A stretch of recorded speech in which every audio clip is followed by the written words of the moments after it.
These companies support the Thom Hartmann Program. They are CB Distillery, CBD for sleeping. More info at cbdistillery.com, code TOM.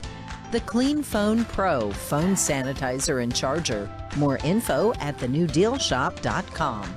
ExpressVPN, the VPN that just works. More information at expressvpn.com/Tom. X-Chair, changing the world one seat at a time. More information at xchairtom.com.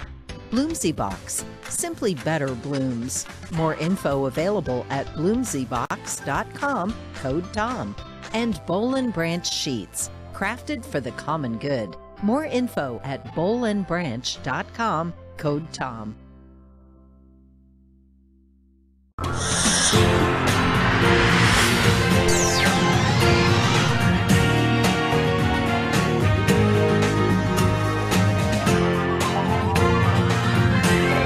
We say fight back!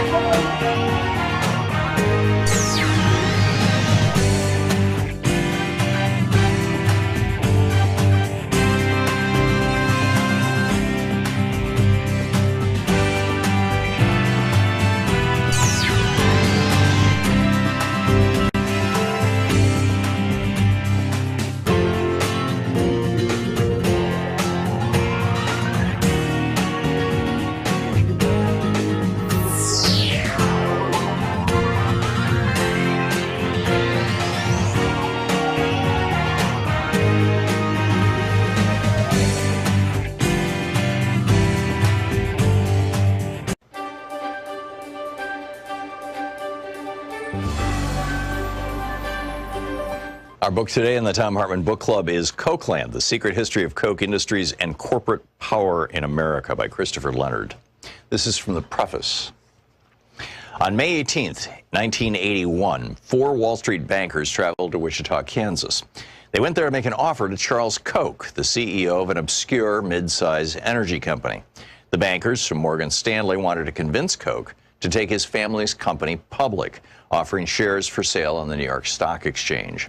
Their deal was squarely in line with the conventional wisdom of corporate America at the time. Going public was seen as a natural progression for companies like Koch Industries, offering them access to big pools of money and promising enormous paydays for the existing team of executives. All it required from the CEO was to surrender control. Morgan Stanley, in return, would collect a small fortune in fees. Charles Koch was 45 years old. He had run Koch Industries since he was 32 when his father died suddenly. He was trim, tall, and had an athlete's build. He spoke quietly in meetings and seemed almost passive. The bankers laid out their plan to take Koch public. They revealed what, to most executives at least, might have been the most significant detail. If Charles Koch agreed to the deal, he could earn $20 million overnight. The bankers seemed incredulous when they prepared a confidential memo about Koch's reaction. "He does not want this cash," the memo reported. Charles Koch calmly explained to them why their offer made no sense. His company was breathtakingly profitable. It operated in vital, deeply complex corners of the American energy industry. During the 1980s, Koch Industries was the largest purchaser and transporter of U.S. crude oil. It owned an oil refinery. It employed teams of commodity traders who bought and sold a wildly diverse menu of raw materials and financial products, from gasoline to paper futures contracts. This might have encouraged most CEOs to take their company public. Koch Industries, however, did not want outsiders to know how much money its traders were earning. Taking the company public would expose too many of its secrets. The memo said, certain of Koch's commodity traders are particularly worried that their high salaries, once disclosed to the public, would be used against them by their trading partners. Secrecy was a strategic necessity for Koch Industries. Charles Koch did not want to surrender it. He also didn't want to surrender control. He had a specific, clear vision of how to run his company, and he didn't need Wall Street investors to interfere. If the bankers expected Charles Koch to go along with the conventional wisdom of their time, then they, like so many outsiders, did not understand him. Beneath his low-key veneer, Charles Koch was, at his core, a fighter. He had unmovable ideas about how things should be, and he did not back down when challenged. When he was challenged by his own brothers for control of Koch Industries, he fought them in a bitter legal battle that lasted decades. When he was challenged by members of a powerful labor union during his first years as CEO, he fought them even as they committed an act of industrial sabotage that nearly destroyed Koch's oil refinery. When the FBI and the U.S. Department of Justice launched a criminal investigation into Koch Industries' oil gathering business, Charles Koch fought them with every legal and political tool at his disposal. When a liberal Congress and President Barack Obama sought to impose regulations on the fossil fuel industry to control greenhouse gas emissions, Charles Koch fought them in ways that changed U.S. politics. In each of these fights, Charles Koch prevailed. When Charles Koch dismissed the bankers in 1981, it was just a small skirmish in the larger war to control Koch Industries. After prevailing in that fight, he created a company that was true to his vision. He avoided the snares that entangled many publicly traded companies that report their financial results to investors every 3 months. Koch Industries didn't have to think quarter to quarter. The company thinks year to year. An internal think tank and deal-making committee called the Development Group will sometimes think through a business deal on a timeline measured in decades. This long-term view made Koch more nimble where other companies stumbled. In 2003, for example, Koch Industries bought a group of money-losing fertilizer plants when no publicly traded company was willing to take the risk. Today, those plants are as profitable as a broken ATM machine that spews out cash around the clock. Unlike publicly traded companies, Koch Industries does not pay out rich dividends to investors. Charles Koch insists on reinvesting at least 90% of the company's profits, fueling its constant expansion. This strategy laid the foundation for decades of continuous growth. Koch Industries expanded continuously by purchasing other companies and branching out into new industries. It specialized in the kind of businesses that are indispensable to modern civilization, but which most consumers never directly encounter. The company is embedded in the hidden infrastructure of everyday life. Millions of people use Koch's products without ever seeing Koch's name attached. Koch refines and distributes fossil fuels, from gasoline to jet fuel, on which the global economy is dependent. Koch is the world's third largest producer of nitrogen fertilizer, which is the cornerstone of our modern food system. Koch makes the synthetic materials used in baby diapers, waistbands, and carpets. It makes the chemicals used for plastic bottles and pipes.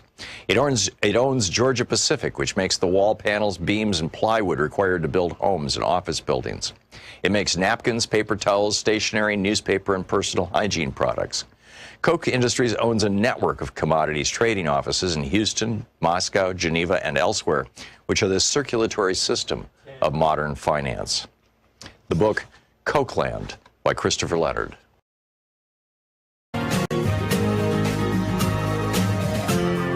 This is the Thom Hartmann Program. And greetings, my friends, patriots, lovers of democracy, truth, and justice, believers in peace, freedom, and the American way. Thom Hartmann here with you. Today, in about an hour, Congress is going to meet, and, well, the Senate, actually, is, in fact, I believe it might be a joint session. In any case, they're going to meet, and, well, it would have to be a joint session, wouldn't it, because the House is involved, too. So, in any case, they're going to meet and decide. The Republicans are going to, if the news reports are correct, and if they don't back down given, Trump's phone call to Raffensperger, they're going to object, and each objection from each state is going to throw it back to the House and Senate for a 2-hour debate and all that kind of stuff. And so I'm telling you all this, and Congressman Pocan will be with us in just a second, and he'll probably also update us on this, on what they expect of the process. But I'm telling you this because the second and third hour of our program today, which is when this begins, it begins at the top of the next hour, we're going to be going back and forth. We will carry the proceedings live when there's something interesting going on, and when it devolves into arcane debates about procedure and stuff like that, parliamentary procedure, then we'll just cut back to me, and I'll take your phone calls and our comments on it and all that sort of thing. So that's our day, just FYI.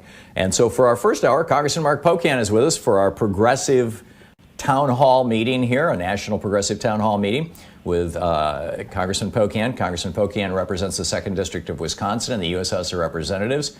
Pocan.house.gov is his website. His Twitter handle is Rep. Mark Pocan. And Congressman Pocan, welcome back. First of all, I understand that under the new House rules, you're not congressman anymore. You're Representative Pocan. We're gender neutralizing everything, which is going to be a big habit for me to break in my head. My apologies if I screw it up, but do I have that right? Yeah, and the Republicans are trying to, of course, pretend it's something else. But right. We've got a very diverse Congress, and it's time we recognize that. I introduced legislation last session that technically, we, by our statutes, cannot allow for a female or a same-sex couple to be recognized under federal law as president. And we have to clean up some of that even as well. So I think, we're at a point where we realize America is in a very unique place right now, and we've got to clear up our language. And I think that's what we tried to do in the House the other day.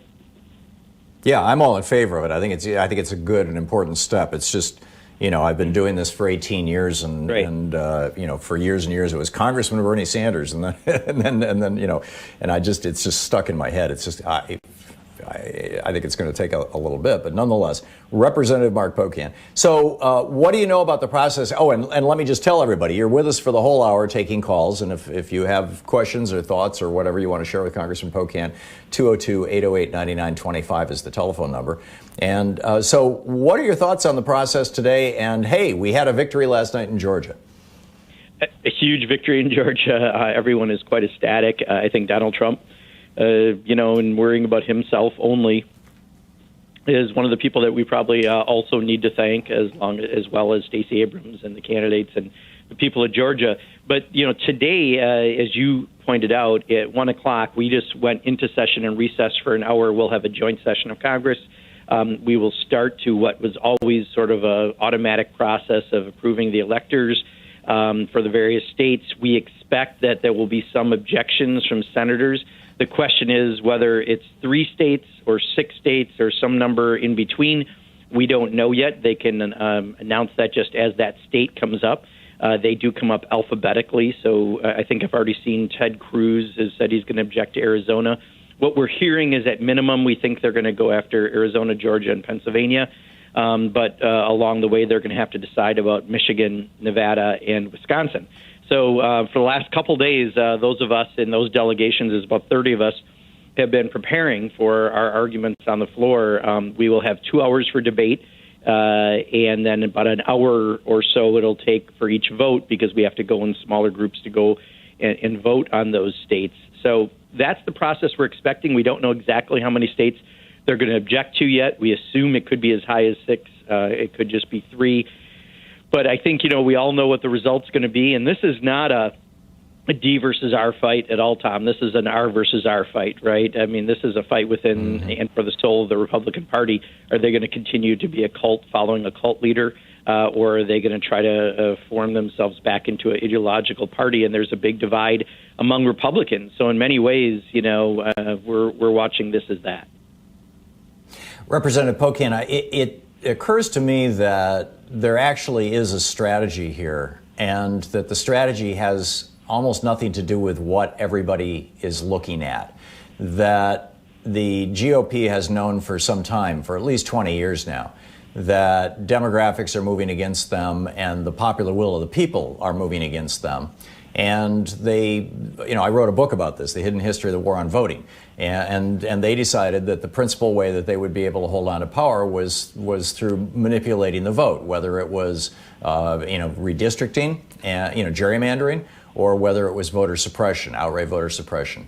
And it seems to me that the benefit of all of this huffing and puffing that we're going to see today from the Republican point of view is actually real. That what they're doing is they're establishing a whole brand new baseline of rationale for more and more restrictive laws in particularly in swing states where there's still enough GOP control that they can do it, like Michigan and Wisconsin, for example, to make it harder and harder for people to vote, particularly if those people are low income, particularly if they're elderly. Your driver's license must be current. Oh, gee, I'm 80. I haven't driven in 10 years. Well, tough luck. You can't vote. Particularly if they're students. Basically the Democratic Party's voting constituency. And I'm expecting a whole avalanche of new kinds of laws to suppress voting coming out of this, pointing back to this moment in time as the principal rationale.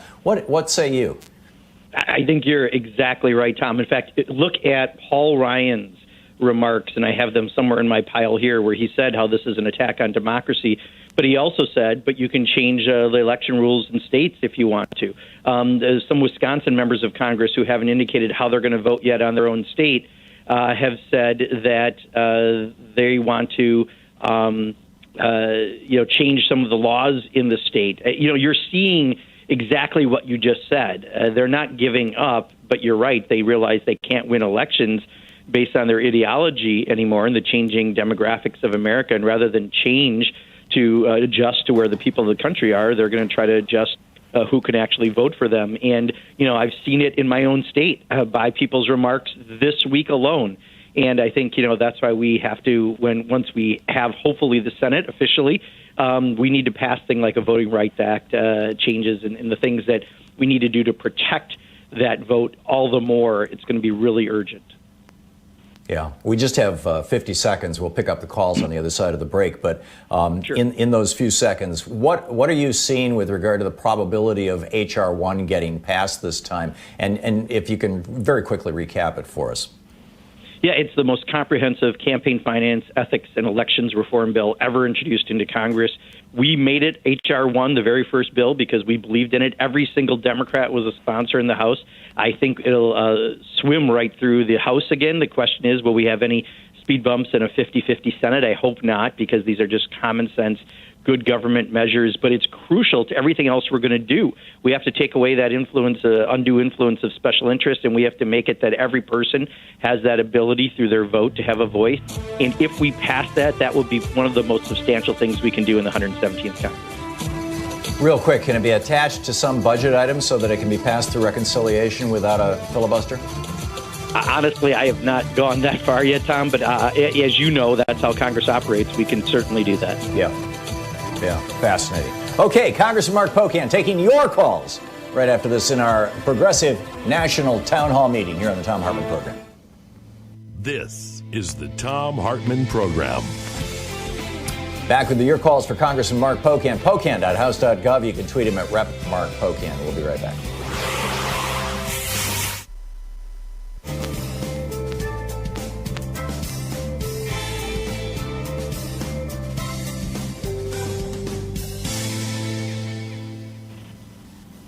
And welcome back. Pamela in Bremerton, Washington. You're on the air with Congressman Pocan. Representative Pocan. Yes, thank you for taking my call. Former presidents retain their security clearance after they leave office. And given Trump's propensity to divulge classified information, the security agencies seem concerned that he will trade our secrets to foreign businesses and governments in trade for favors. Can the Biden administration revoke his clearance? And if so, do you think they would? Pamela, great question. First of all, Tom, maybe if you just say Mark, then we don't got to worry about any of the new rule changes. I'm fine with Mark. That may just be a lot easier. No, I need to get in the habit, Yeah, no worries. I'm totally fine with that.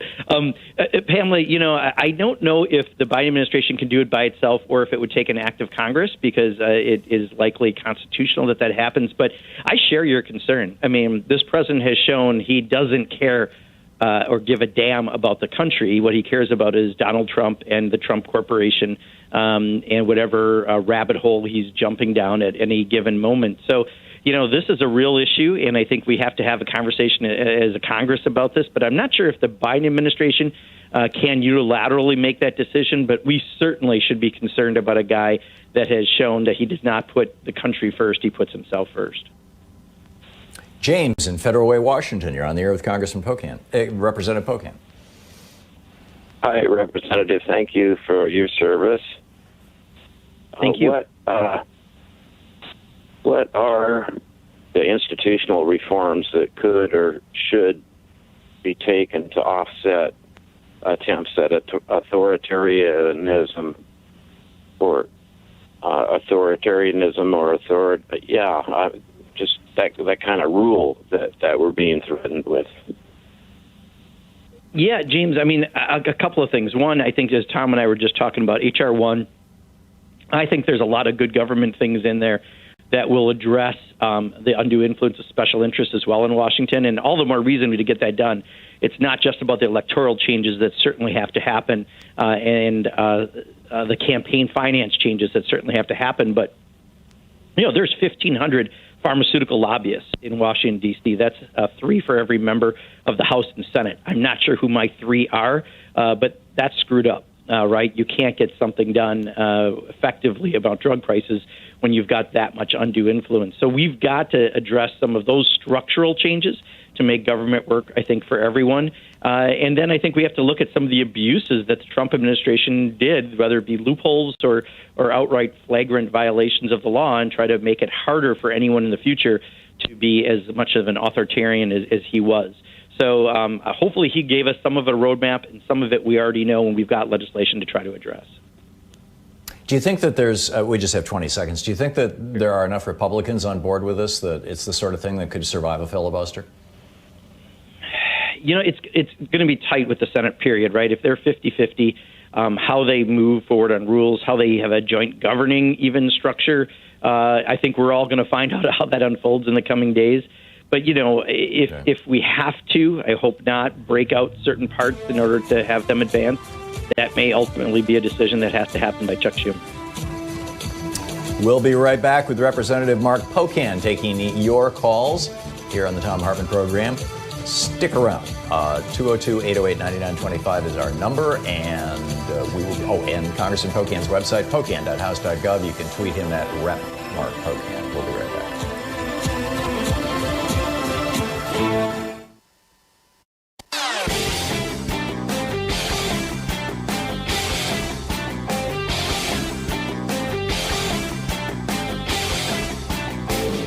Share the Thom Hartmann Program with your friends. We're available on SiriusXM, Free Speech TV, Pacifica, commercial stations nationwide, YouTube, Twitter, Facebook, on the Thom Hartmann app, and you can even tell your smart speaker to listen to the Thom Hartmann Program. So we've got a new video up over at ThomHartmann.com for folks who are supporting the program about how big pharma, the big pharmaceutical companies, might be the lever that the healthcare industry uses to destroy Medicare for all, or even a public option as we move into and toward the Biden administration. And how do they do that? Well, they're spending $30 billion a year on advertising. The United States is the only country in the world, the only developed country in the world, that allows drug companies to advertise with very, very few restrictions on television. Only one other country, New Zealand, allows any kind of drug advertising on television. But in the United States, the door is largely wide open. And as a result, all of the television networks are hooked on money from big pharma and big health, as it were. You can check out all the details over at ThomHartmann.com with our new video for the supporters of our program. Thank you.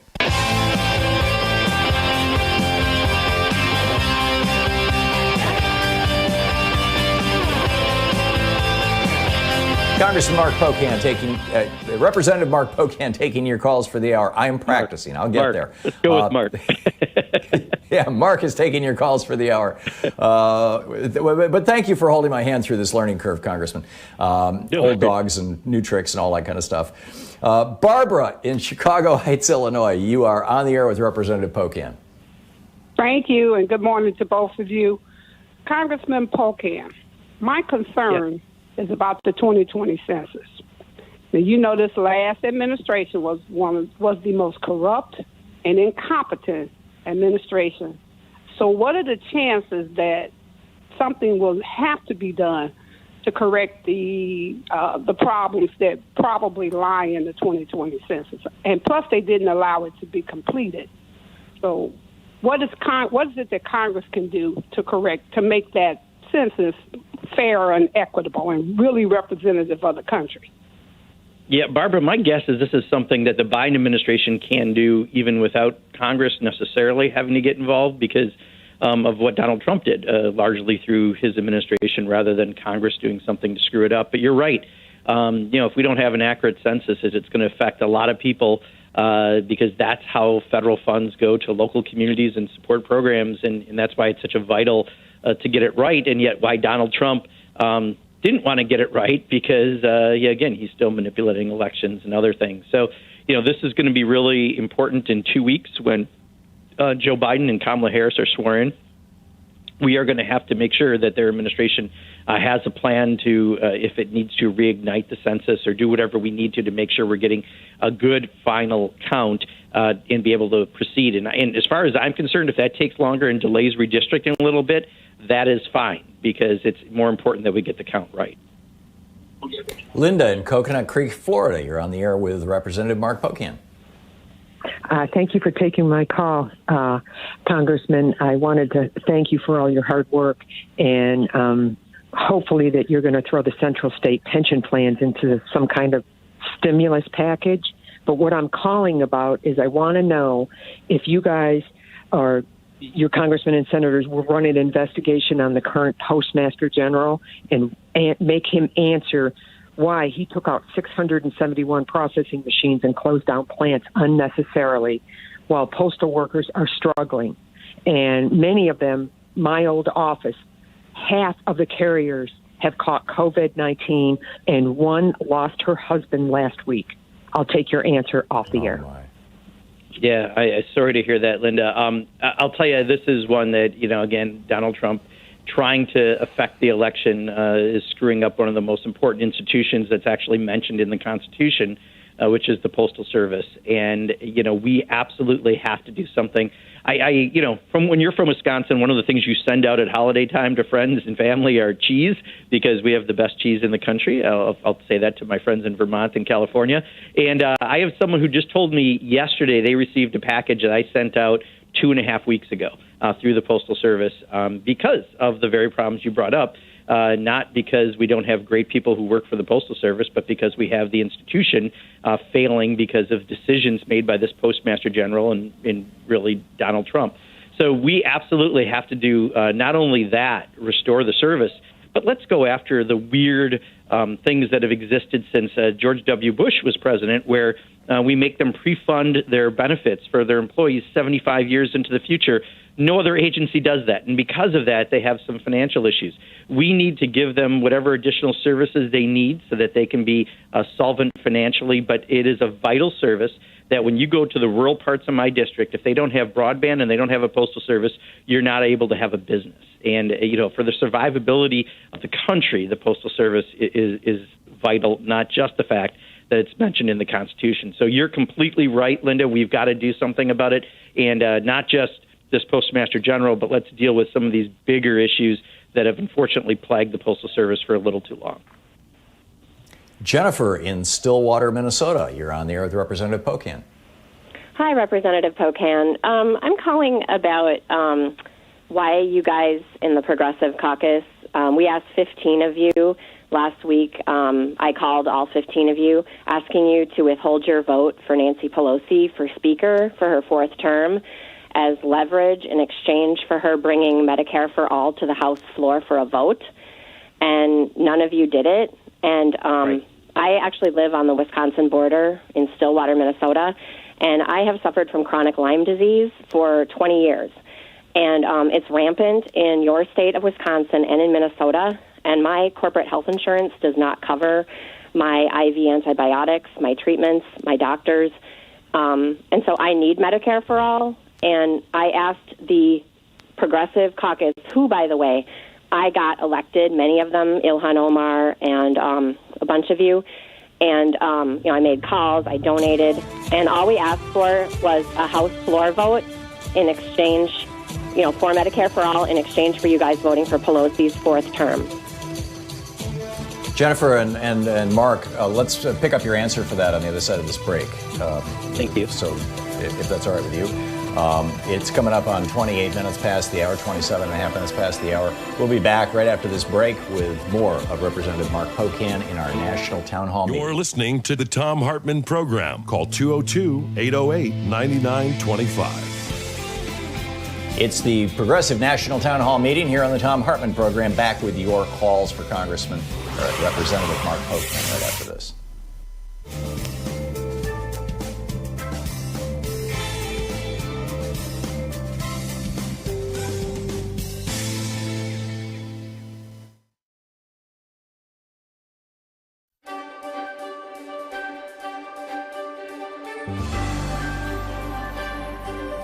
We're reading today from Warrior Is by Harley and Robin Zephyr.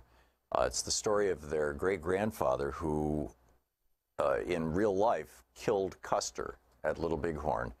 And in fact, there's a map of the war, as it were, the battle.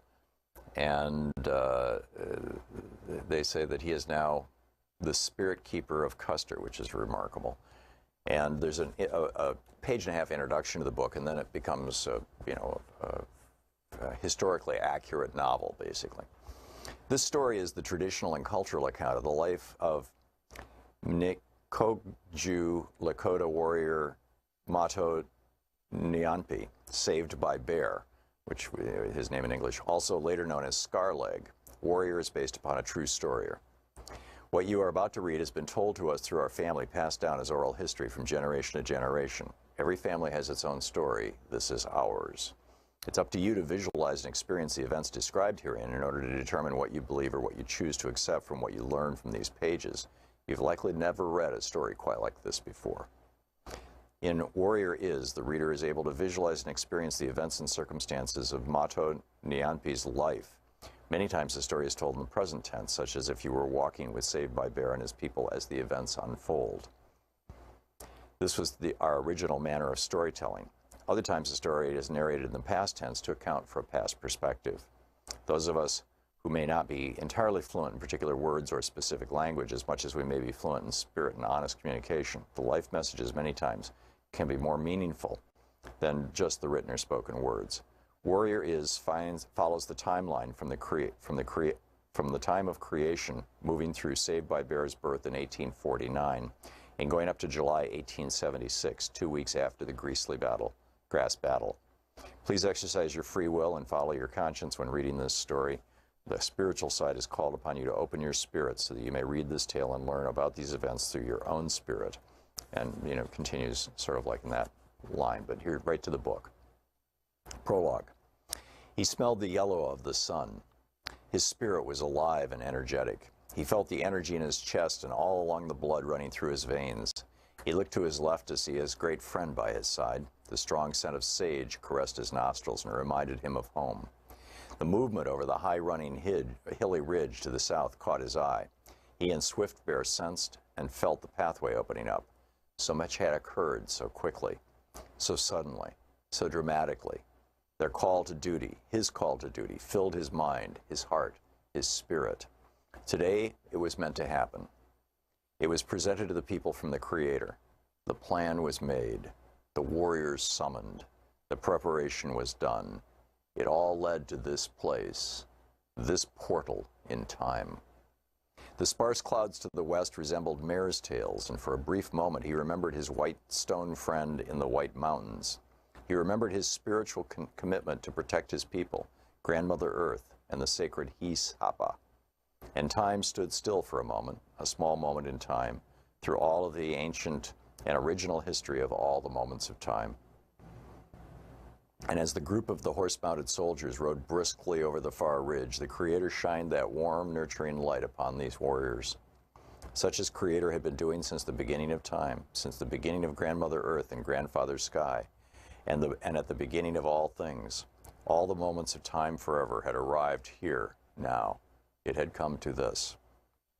Creator's strong will and great invisible hand had placed them here. It was the Creator all along. It always was. It always would be. For one to know what led the young Lakota warriors to be here at this fateful site near the Greasy Grass River on this warm, sun-drenched day, one must go back in time, way back to the beginning, when it was only the Creator, and the Creator of all things decided to create a new world. Her name would be Unsimaka, Grandmother Earth, and she would be created to hold and sustain life. All kinds of beings, all kinds of people would be given and placed upon and within her to show her love of life. And this is how it all began. Chapter 1, Origin. The human beings evolved from the spirit. Before arriving in Wind Cave, we were star people. Many of us came from a place called the Pleiades, the Seven Sisters, an ancient star grouping and constellation that contains worlds comprised of the gift of life-giving water. Water is life. Mini Wiconi. The Pleiadian influence is an absolute, but those of us who claim to be relatives of the Pleiadians share a common bond with other indigenous people, regardless of where we are geographically on the earth. We will always remain Pleiadian star people. Spiritually, we have become human beings of different races and ethnicities, but the origin of our spirit is the water. And for us, and as to who we are, as the tribal people in a family way, our name is Minkoju, its evidence.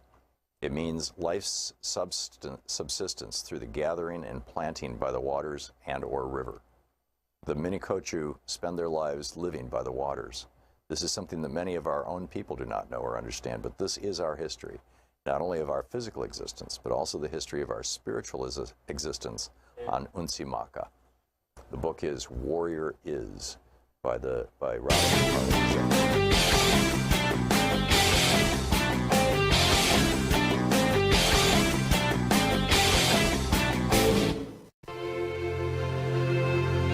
Coming up on The Science Revolution is Dr. Edwin C. May for an in-depth interview on how the federal government used ESP to spy on foreign governments. In brief, the U.S. military and intelligence communities funded a 20-year program to collect intelligence during the Cold War by using so-called psychics. Did it work? Was it successful? What happened and what can we learn from it? Dr. Edwin C. May also talks about the broader implications of ESP and psychics. Tune into The Science Revolution wherever fine podcasts are found.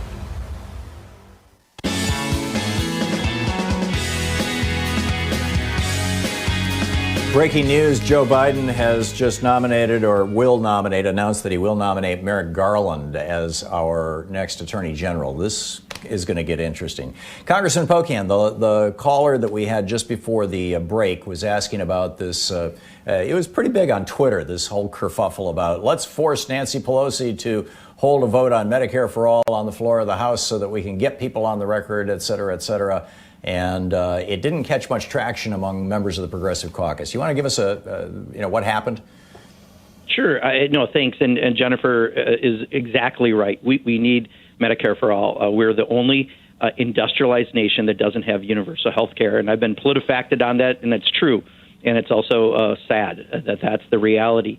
The thing is, I think the reason it didn't happen is for very strategic reasons. Well, I think there were many people who believe passionately about Medicare for all, who are looking for every possible way to get it passed.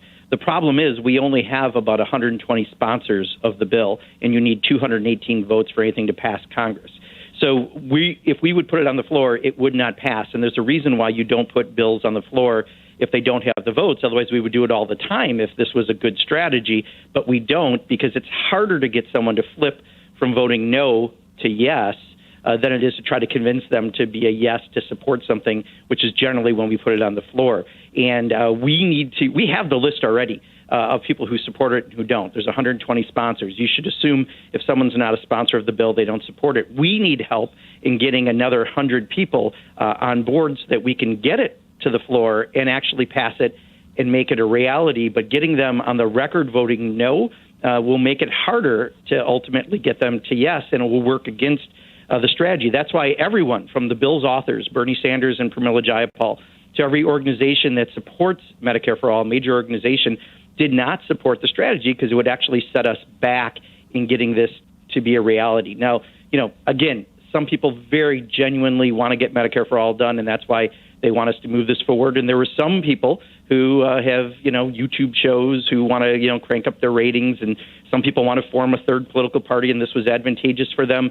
Their goal wasn't the same as I think the vast majority of people who want to see Medicare for all. Their goal was to take care of themselves. And if we really want to see Medicare for all, that's the reason that everyone from Bernie and AOC and Pramila Jayapal to every organization like National Nurses United and others that were supporting Medicare for all did not support doing that, because having someone vote no makes it much harder for us to get them to support it. And rather than attacking AOC and Bernie and myself and Pramila, it's better to get people to be sponsors of the bill so we can ultimately get this done, because we have to. We are the only industrialized nation that doesn't have universal health care. So, Tom, that's the reason. And, many of us are very, very committed to getting this done, but we really do need help on getting more people to be sponsors.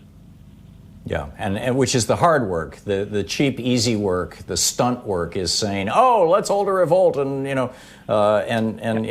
just to promote your radio show or your YouTube channel or something like that. I thought the whole thing was very sad. By the way, just FYI for our listeners on KPFK in Los Angeles, KPFK will be carrying all 3 hours of the show today. Joe in Gordonsville, Virginia. Hey, Joe, you're on the air with Representative Pocan. Nice talking to you, Tom, and Congressman Pocan. My wife and I were having breakfast this morning, and she said, how do they pick, I guess you'd call it a leader of the Senate when you got a 50-50 tie? How will you settle that? Who will, thank God, I hope, take Mitch McConnell's job? And I'll take your answer offline. And thank you. You guys do a great job. Bye-bye. Thank you, Joe. I think that's what we are, as a country, going to learn in the coming hours and days, how this is going to happen, because with the 50-50 Senate, there's going to be some shared governance, but at the end of the day, the tie-breaking vote goes to the vice president. They're going to have to figure out some of the structure. I mean, so there's no question if something gets to the floor, it will have the votes to proceed if we hold every Democrat. If we hold every Democrat, and that's going to be a big challenge for us moving forward. But exactly what that looks like, I think we're going to see it unfold in the coming days, Joe. Keith in Newcastle, Wyoming. You're on the air with Representative Pocan. Hey, good afternoon, gentlemen. I got a question. Is campaign finance reform or term limits anywhere on the radar, Congressman? Yeah, campaign finance reform, absolutely. That's part of H.R. 1, the very first bill we're going to introduce.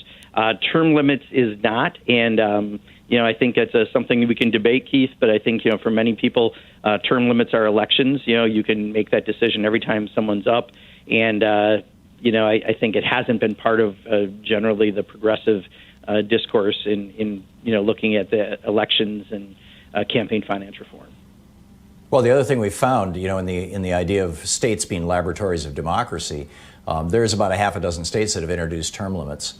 And in every single case, I'm not sure the exact number, but in every single case, and one of the PIRG groups, when it did a really good analysis of this, and what they found was when you term limit legislators, you end up kicking out the people who really know how everything works, the institutional infrastructure, as it were, of Congress.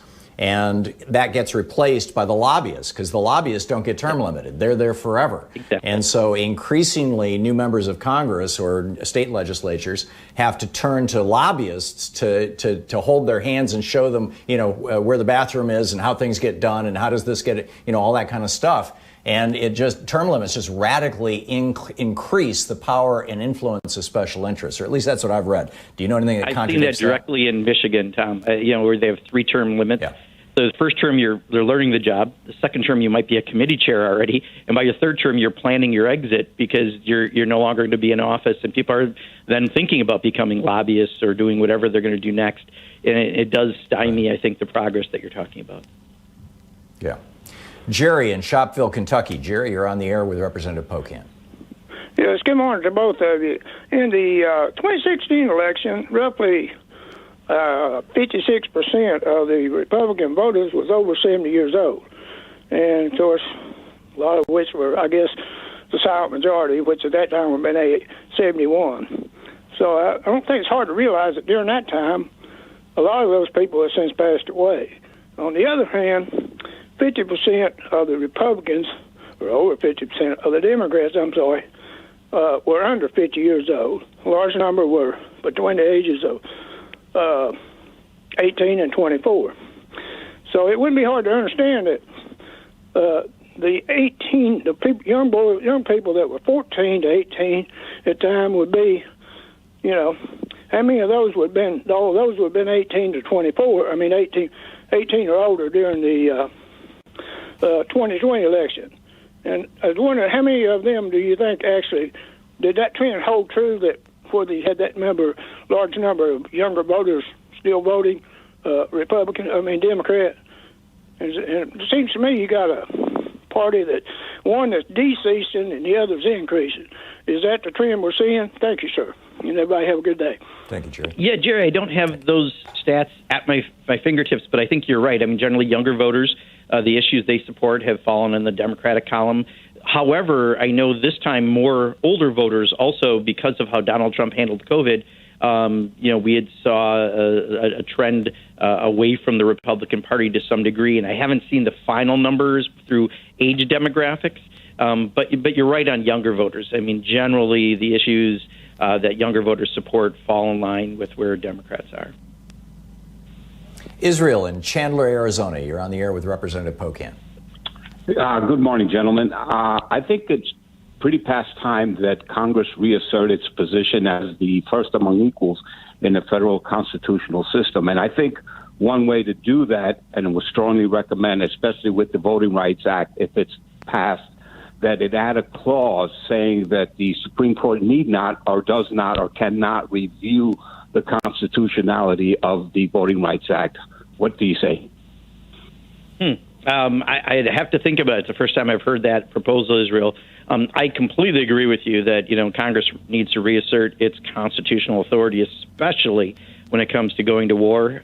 This is something we have seen, quite honestly, Democratic and Republican presidents abuse since 9/11 because if they can, of course, they want to make it easier rather than going through Congress. But in the Constitution, it says you need to go to Congress. So I agree with your general premise. The specific premise, though, about the allowing Supreme Court to review the constitutionality, I would have to take a look at because it's the first time I've heard that proposed. Do you think that there's really kind of two things here? The old Voting Rights Act, that goes back to the 60s, that Congress or that the Supreme Court gutted, and then H.R. 1. Is H.R. 1 restoring most of those provisions of the Voting Rights Act, or is that going to require a separate piece of legislation? No, exactly. It does, and it also does it in the way that we know would address the Supreme Court decision. The decisions out there. And then also there's another bill, I think it's H.R. 4, I might get my numbers wrong, that deals strictly with voting rights. So there's no question. Nancy's already said that's one of the first things we're going to get done. And it's needed, and I think you can be assured that it'll get through Congress. God bless you all. That's wonderful. Representative Mark Pocan with us for the hour. We'll be right back. You're listening to Thom Hartmann. Visit thomhartmann.com for audio and video archives. Pocan.house.gov and Rep Mark Pocan on Twitter. We'll be right back.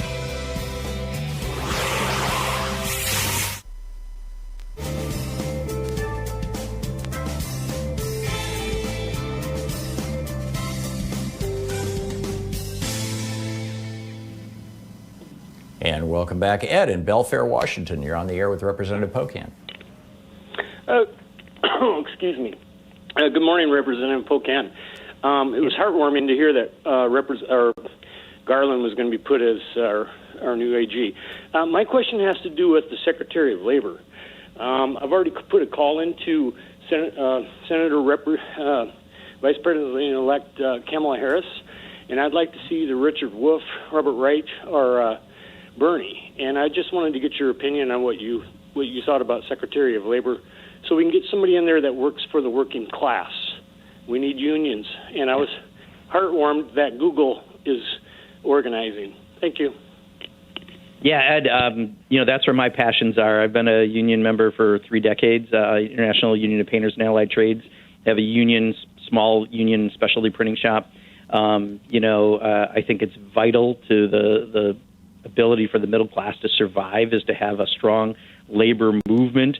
I strongly think Bernie Sanders would be the best secretary. However, with what just happened with the 50-50 Senate, I think that makes it very hard. Quite honestly, Bernie's going to be the chair of the Budget Committee in the Senate, which is extraordinary.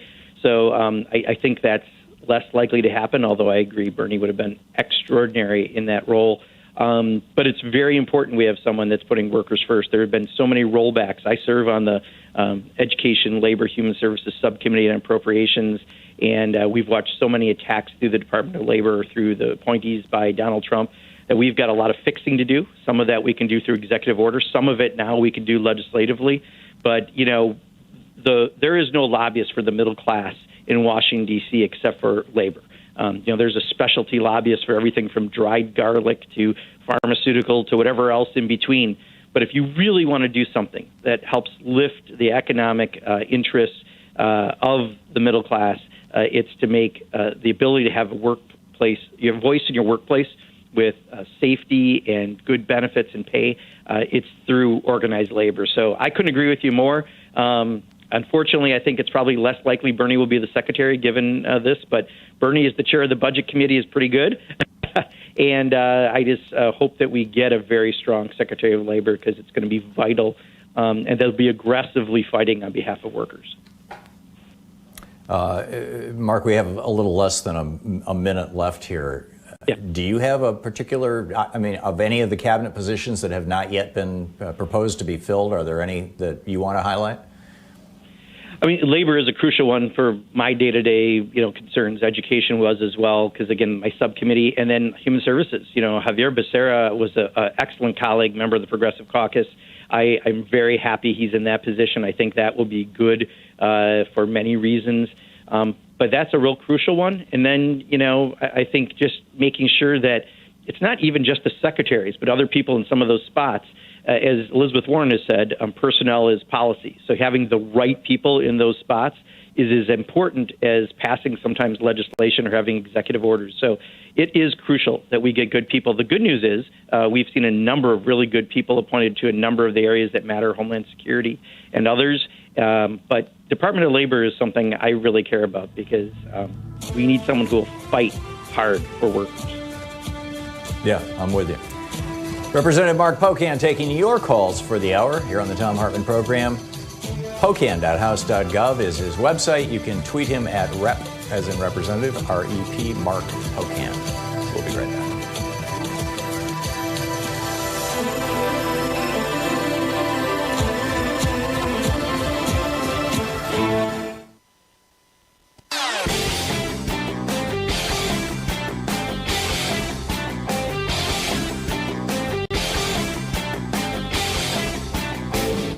The Hidden History of Monopoly tells how Robert Bork, that guy from the Reagan era, transformed corporate America and destroyed the American dream. So John Kasich was recently on CNN talking about how Democrats need to be listening to rural America, words to that effect. No, I think Democrats need to be talking to rural America and reminding rural America that it was a Democratic president that got them Social Security. It was a Democratic president that brought electricity to rural America, the RTA through, or the REA rather through the Franklin Roosevelt administration. It was the Democratic Party who brought phones to rural America. It was the Democratic Party that brought Social Security, Medicare, Medicaid, and public education to rural America, subsidized all those things. Democrats don't need to be listening to rural America. They need to be talking to rural America. There's over 1,500 right-wing radio stations in rural America talking smack all the time, 24/7, and none in rural America carrying a progressive message. That's what Democrats need to be paying attention to. You can check out our new video on this over at thomhartmann.com.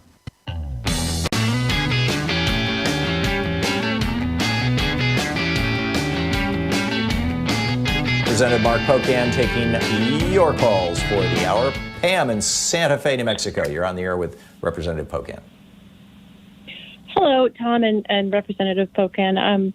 My concern is I understand that Biden is making noises like let's let go and unite and move on, and I'm concerned because in 2016, so many of us felt like, well, you've just elected our domestic violence perpetrator to the highest office in the land, and it hasn't gotten any better over the 4 years. I don't know. A lot of people in our country are feeling, like we've been terrorized by all of this authoritarian, illegal bullshit, and pardon my language, but and the events of the past month just make it even scarier. So anyway, he really needs to. Oh, okay. So, Pam, I'm sorry. I missed that, but apparently Pam dropped a swear word. Did you get the essence of what she was saying, Representative? I did, and I think she's right. I mean, the president has to try to bring people together, but that doesn't mean you don't put your agenda forward. And after watching the devastation of the last 4 years under Donald Trump, there's a lot we have to do. And I don't think we want to follow some of the mistakes, and they were mistakes in 2008 when people tried so much to bring everyone together that we didn't get something done in those first 2 years, and then we lost some opportunities. We have a lot not only to fix that Donald Trump broke, but also to put forward so the new normal coming out of COVID is a new normal, that we've got better things in place that we've learned that we need to do for this country. So, I hope that he, as much as he tries to reach out, if folks aren't reaching back on the other side, we still are moving forward with an agenda to improve the lives of the people in the country. And I truly hope that's what Joe Biden is going to do. Yeah. Okay. Pam in Chicago, you're on the air with Representative Pocan. Hi, and I promise I won't swear. Okay. Tom, thank you.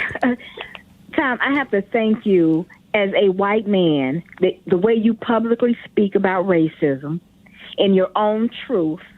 And then you also talk about fascism and all that this has meant to our country. Representative Pocan, similar to what the other person said, I'm a black woman. When you tell me that we should be trying to unify with these Republicans, it's problematic for me because I see the Republican Party as a political arm of these hate groups. And too many of the Republican elected officials have gone along with Trump, a white nationalist, and didn't stand up to him. So when Biden says, well, we want to unite and heal, it takes two to do that.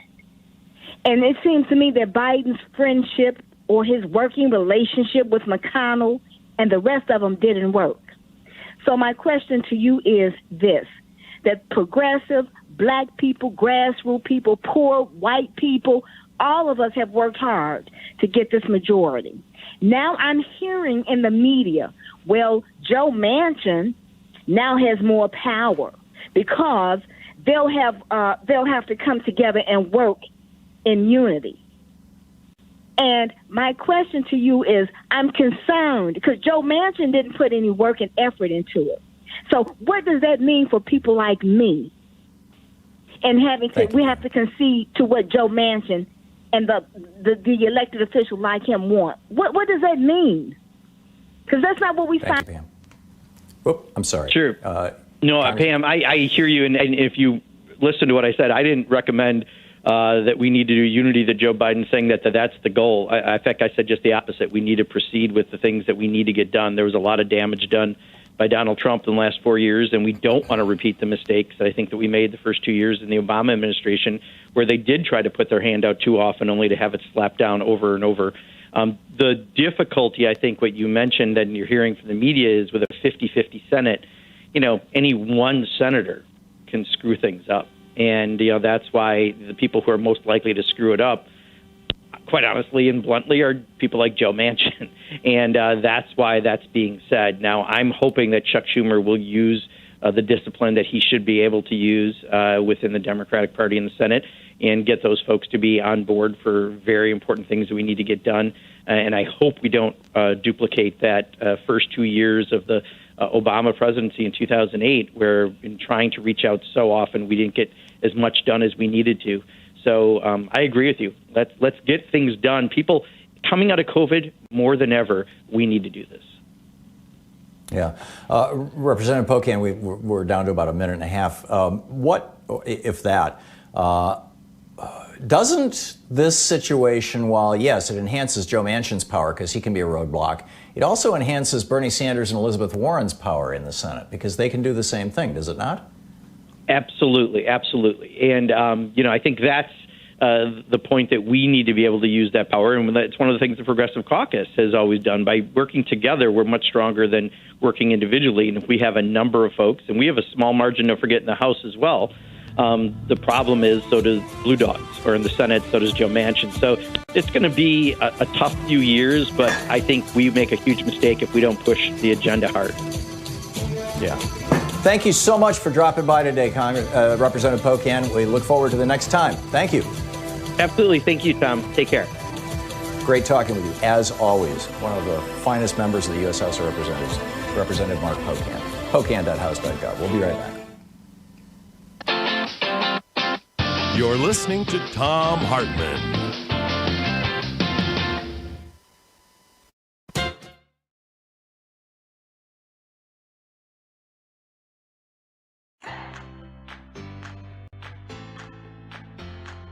These companies support the Thom Hartmann Program. They are CB Distillery, CBD for sleeping. More info at cbdistillery.com, code TOM. The Clean Phone Pro phone sanitizer and charger. More info at thenewdealshop.com. ExpressVPN, the VPN that just works. More information at expressvpn.com/Tom. X-Chair, changing the world one seat at a time. More information at xchairtom.com. Bloomsy Box, simply better blooms. More info available at bloomsybox.com, code TOM. And Boll & Branch Sheets, crafted for the common good. More info at bollandbranch.com, code TOM.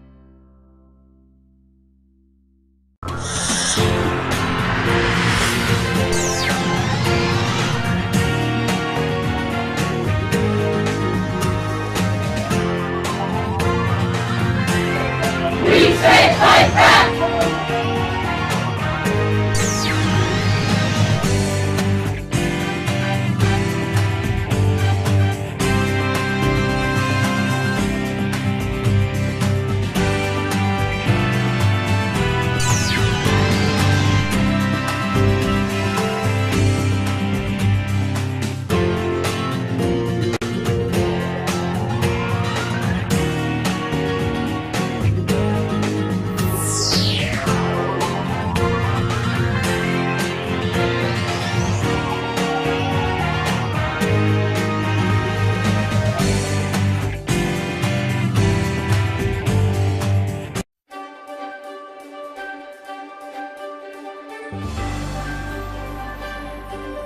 We're reading today from Warrior Is by Harley and Robin Zephyr. It's the story of their great-grandfather who, in real life, killed Custer at Little Bighorn. And in fact, there's a map of the war, as it were, the battle. And they say that he is now the spirit keeper of Custer, which is remarkable. And there's a page-and-a-half introduction to the book, and then it becomes, a historically accurate novel, basically. This story is the traditional and cultural account of the life of Nikogju Lakota warrior Mato Nyanpi, saved by bear, which his name in English, also later known as Scarleg. Warrior is based upon a true story. What you are about to read has been told to us through our family, passed down as oral history from generation to generation. Every family has its own story. This is ours. It's up to you to visualize and experience the events described herein in order to determine what you believe or what you choose to accept from what you learn from these pages. You've likely never read a story quite like this before. In Warrior Is, the reader is able to visualize and experience the events and circumstances of Mato Nyanpi's life. Many times the story is told in the present tense, such as if you were walking with Saved by Bear and his people as the events unfold. This was our original manner of storytelling. Other times the story is narrated in the past tense to account for a past perspective. Those of us who may not be entirely fluent in particular words or specific language as much as we may be fluent in spirit and honest communication, the life messages many times can be more meaningful than just the written or spoken words. Warrior Is follows the timeline from the time of creation, moving through Saved by Bear's birth in 1849 and going up to July 1876, 2 weeks after the Grass Battle. Please exercise your free will and follow your conscience when reading this story. The spiritual side is called upon you to open your spirit so that you may read this tale and learn about these events through your own spirit. And, continues sort of like in that line, but here, right to the book. Prologue. He smelled the yellow of the sun. His spirit was alive and energetic. He felt the energy in his chest and all along the blood running through his veins. He looked to his left to see his great friend by his side. The strong scent of sage caressed his nostrils and reminded him of home. The movement over the high-running hilly ridge to the south caught his eye. He and Swift Bear sensed and felt the pathway opening up. So much had occurred so quickly, so suddenly, so dramatically. Their call to duty, his call to duty, filled his mind, his heart, his spirit. Today, it was meant to happen. It was presented to the people from the Creator. The plan was made. The warriors summoned. The preparation was done. It all led to this place, this portal in time. The sparse clouds to the west resembled mare's tails, and for a brief moment he remembered his white stone friend in the White Mountains. He remembered his spiritual commitment to protect his people, Grandmother Earth, and the sacred His Hapa. And time stood still for a moment, a small moment in time, through all of the ancient and original history of all the moments of time.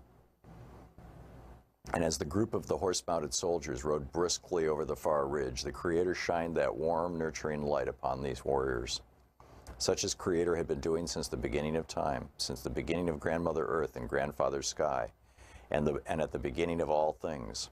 All the moments of time forever had arrived here, now. It had come to this. Creator's strong will and great invisible hand had placed them here. It was the Creator all along. It always was. It always would be. For one to know what led the young Lakota warriors to be here at this fateful site near the Greasy Grass River on this warm, sun-drenched day, one must go back in time, way back to the beginning, when it was only the Creator, and the Creator of all things decided to create a new world. Her name would be Unsimaka, Grandmother Earth, and she would be created to hold and sustain life. All kinds of beings, all kinds of people would be given and placed upon and within her to show her love of life. And this is how it all began. Chapter 1, Origin. The human beings evolved from the spirit. Before arriving in Wind Cave, we were star people.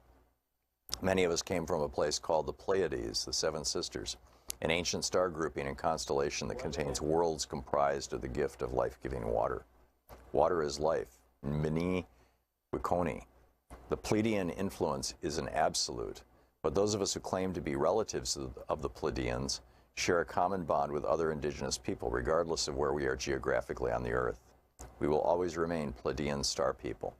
Spiritually, we have become human beings of different races and ethnicities, but the origin of our spirit is the water. Practice or effect them personally. Think losing their private health insurance. Disdain as sellouts. Disdaining as sellouts. Those who raise inconvenient questions in my ear express qualms is not the way to build a majority for reform. Moderates are also right. Sean? 11 members on each side, so that we Thank you. responsibilities to this chamber, to this responsibility, and to this House of Representatives. Please exit the floor if you do not have an assigned role from your leadership. You can share with your staff if you want to have a few more, but you cannot be that close together. Floor of the House with that many people in here. And I thank the Senate and the Democrats by the rule. This is the Thom Hartmann Program. Okay. And welcome back. Congress is being gavelled into session here. Nancy Pelosi just, I believe, was asking people who were refusing to wear masks or who were standing too close together to get out. But Mike Pence is now gaveling it in, and we will go to the live coverage of the reading of the vote. Pursuant to the Constitution and the laws of the United States, the Senate and House of Representatives are meeting in joint session to verify the certificates and count the votes of the electors of the several states for President and Vice President of the United States. After ascertainment has been had that the certificates are authentic and correct in form, the tellers will count and make a list of the votes cast by the electors of the several states.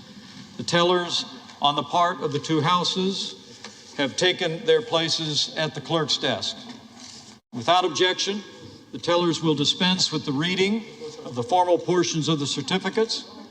After ascertaining that the certificates are regular in form and authentic, the tellers will announce the votes cast by the electors for each state, beginning with Alabama, which the parliamentarians advise me is the only certificate of vote from that state and purports to be a return from the state, and that has annexed to it a certificate from an authority of that state purporting to appoint or ascertain electors.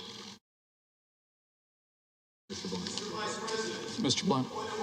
For what purpose does the gentleman from Virginia seek recognition? For what purpose does the gentleman from Virginia rise? Point of order, parliamentary inquiry, Mr. Vice President. In order to follow with the Speaker's instructions that only a limited number of people be on the floor, may I ask how one would make an objection or make a parliamentary inquiry in the future if you're not on the floor but in the gallery?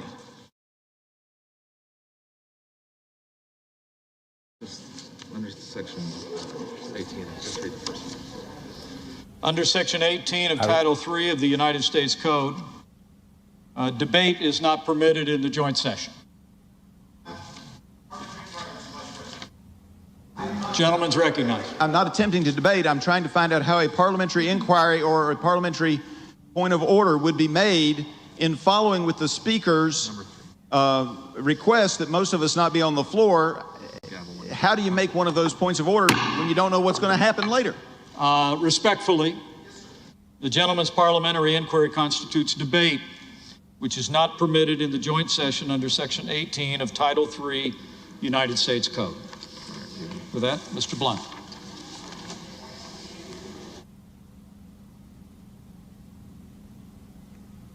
So this is interesting. Mike Pence is putting his mask back on. Is he going to pass the buck here? He just called on Mr. Blunt. That would be Roy Blunt, the senator from Missouri. But I'm not. Oh, here now. Blunt is trying to make his microphone work. I don't believe it's on. It's not on. There we go. Senator from Missouri. You know, as I said yesterday, I think that there's probably going to be a bunch of parliamentary back and forth and, you know, objections and grandstanding. And I don't know, we'll see what happens. But they're actually, it looks like they're having a debate up there right now with Mike Pence. All right. And he's, okay. Okay. Here it comes again. I think my guess is he's going to delegate as much as he can out so that Donald Trump won't get angry with him. But, you know, because Trump fully expects, or at least his public persona on Twitter and whatnot has been that Donald Trump fully expects Mike Pence to blow this all up and say, Mr. you know, I President, hereby proclaim Donald Trump as president. Mr. President, the gentleman will continue. The certificate of the electoral vote of the state of Alabama seems to be regular in form and authentic, and it appears therefrom that Donald J. Trump of the state of Florida received 9 votes for president, and Michael R. Pence of the state of Indiana received 9 votes for vice president. Okay, so this is the alphabetical calling of the roll, basically, and so a senator, that the teller has verified appears to be regular. a senator is calling this out. We'll continue. That was Alabama. They go alphabetically. Hearing none. This certificate from Alaska, the parliamentarians advise me, is the only certificate of vote from that state that purports to be a return from the state, and that has annexed to it a certificate from an authority of the state purporting to appoint and ascertain electors.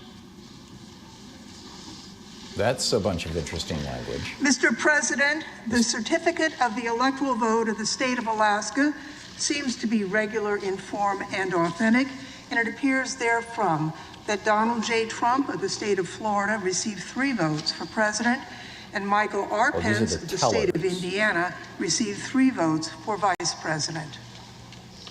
Are there any objections to counting the certificate of vote of the state of Alaska that the teller has verified appears to be regular in form and authentic?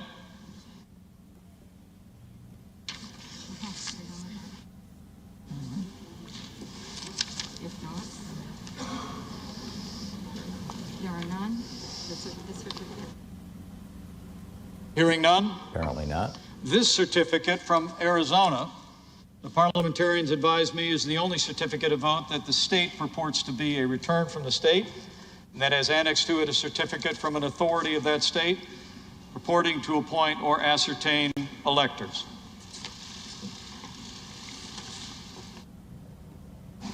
So we're just going to be going through the various states one by one. The certificate of the electoral vote of the state of Arizona seems to be regular in form and authentic, and it appears therefrom that Joseph R. Biden Jr. of the state of Delaware received 11 votes for president, and Kamala D. Harris of the state of California received 11 votes for vice president. Are there any objections to counting the certificate of vote of the state of Arizona that the teller has verified appears to be regular in form and authentic? President, I, Paul Gosar from Arizona. For what purpose does the gentleman from Arizona rise? I rise up for myself and 60 of my colleagues to object to the counting of the electoral ballots from Arizona. Is the objection in writing and Representative signed by a senator? Gosar, the House of Representatives. Yes, it is. Now he needs a senator. And the senator he got to agree with him is Ted Cruz. So now they should adjourn for 2 hours to debate whether or not to accept Arizona's ballot. Ted Cruz is getting a standing ovation from the Republicans. Pence is looking shell-shocked. An objection presented in writing and signed by both a representative and a senator complies with the law. Chapter 1 of Title 3 of the United States Code. The clerk will report the objection.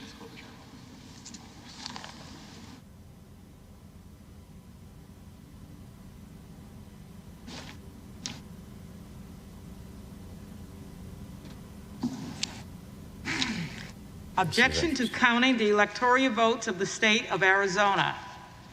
We, a member of the House of Representatives and a United States Senator, object to the counting of the electoral votes of the state of Arizona on the ground that they were not, under all of the known circumstances, regularly given.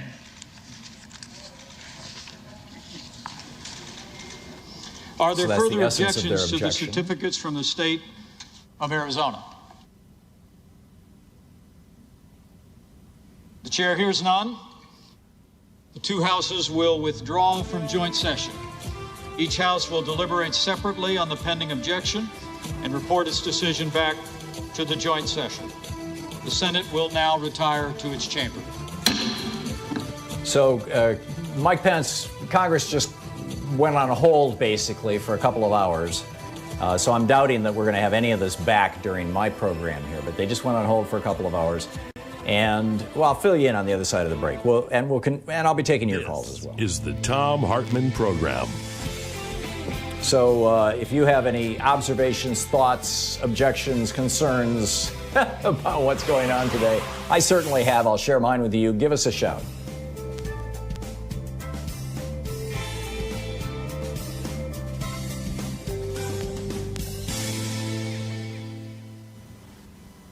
And welcome back. John in Los Angeles, listening on KPFK. Hey, John, what's up? Okay. Hold on. All right. Hey, can you hear me? Yeah, John, I'm going to put you on hold here. Daniel in Springfield, Massachusetts, you're on the air. What's up? Yeah, well, I got a question. If the Republicans are so intent that they win elections and stuff, how come they don't want to get rid of the Electoral College? Because it seems every time that I see for the last 32 years, they have never won a popular vote. That's why they don't want to get rid of it. Why don't they vote on things like that instead of useless things like trying to overturn our election right now and put a dictator in place? You know, much respect, Tom. Well, there's a couple of dynamics here, Daniel. Number one, you've got Republicans who are doing this performance. I mean, the media narrative broadly is that these Republicans are afraid of Donald Trump. They're afraid that he's going to encourage somebody to primary them, and therefore they're ducking and bowing and kissing his butt and all this kind of stuff. I don't believe that. I think that may be true for a very small number of these people, particularly a few members of the House of Representatives. But I think by and large, what this whole kabuki theater is, what this whole performance theater is that's going on right now, that we are seeing in real time, is providing Republican state legislators in states like Wisconsin and Michigan, where they still control the legislature, the House and the Senate, in Pennsylvania, And in states like Georgia, where they control the whole kit and caboodle from the governor on down, allowing them, giving them an excuse, a rationale, whatever you want to call it, to pass laws making it much, much harder to vote.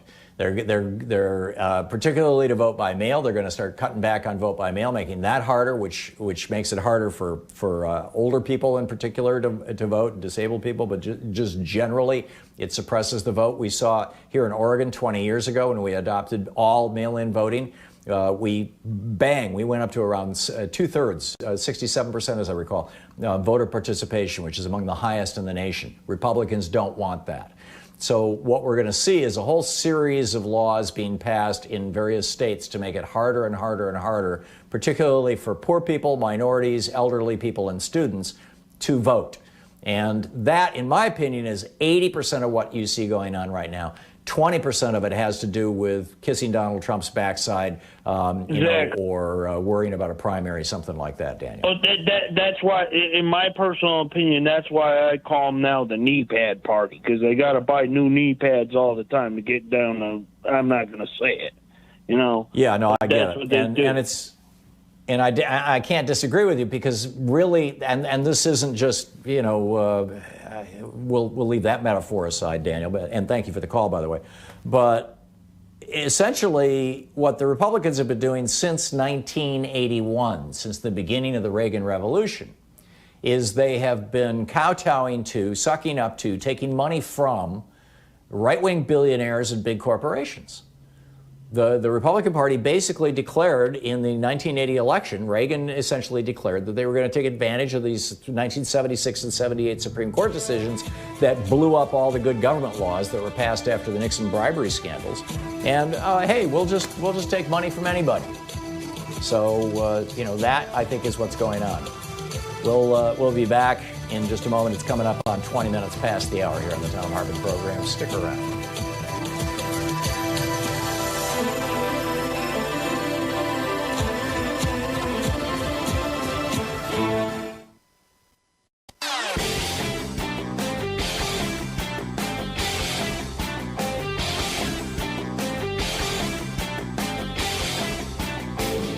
The Hartmann Report is a free daily podcast, 7 days a week, and you can find our entire 3-hour podcast over at thomhartmann.com. So we have a new video over at thomhartmann.com for people who are supporters of our program, and it gets into the 2016 election and what lessons we can draw from that for the 2020 election. For example, in 2016, according to the exit polls, and all we have to look at right now are pre-polls, but the exit polls, these are the actual voters who are being asked. In 2016, in Florida, Hillary Clinton, according to the exit polls, beat Donald Trump 47.7 to 46.4. According to the exit polls in 2016 in North Carolina, Hillary Clinton beat Trump 48.6 to 46.5%. In Pennsylvania, according to the exit polls, Hillary Clinton beat Trump 50.5% to Trump's 46.1%. And in Wisconsin, she beat Trump 48.2% to 44.3%. And yet all 4 of those states gave their electoral votes, the official win, to Donald Trump. Why is that? I lay it all out. You can check it out over at thomhartmann.com.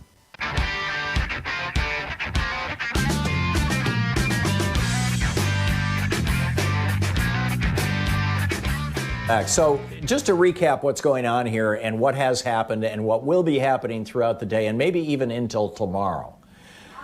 The way it works is the vice president assigns a couple of people to be the tellers of the vote, right? The people who are going to, and I don't know if the etiology of that word comes from cashiers, like the people who are handling the things, or the person who's going to tell Congress what it is. And if any of you know, I'd love to find out. But anyhow, the tellers of the vote, and there a number of senators are up there. Roy Blunt was the first to speak, and they're not from the states that are being called on, essentially. He's going through the states alphabetically. He started with Alabama. Roy Blunt from Missouri was the one who said, well, here's who Alabama votes for Donald Trump. And then it goes to Pence, and Pence says, does anybody object? If nobody objects, then they go back to in this case it was Roy Blunt, to one of the tellers who says, okay, then the votes are cast for Donald Trump. So they're doing this alphabetically. They started with Alabama, they went to Alaska, then they got to Arizona.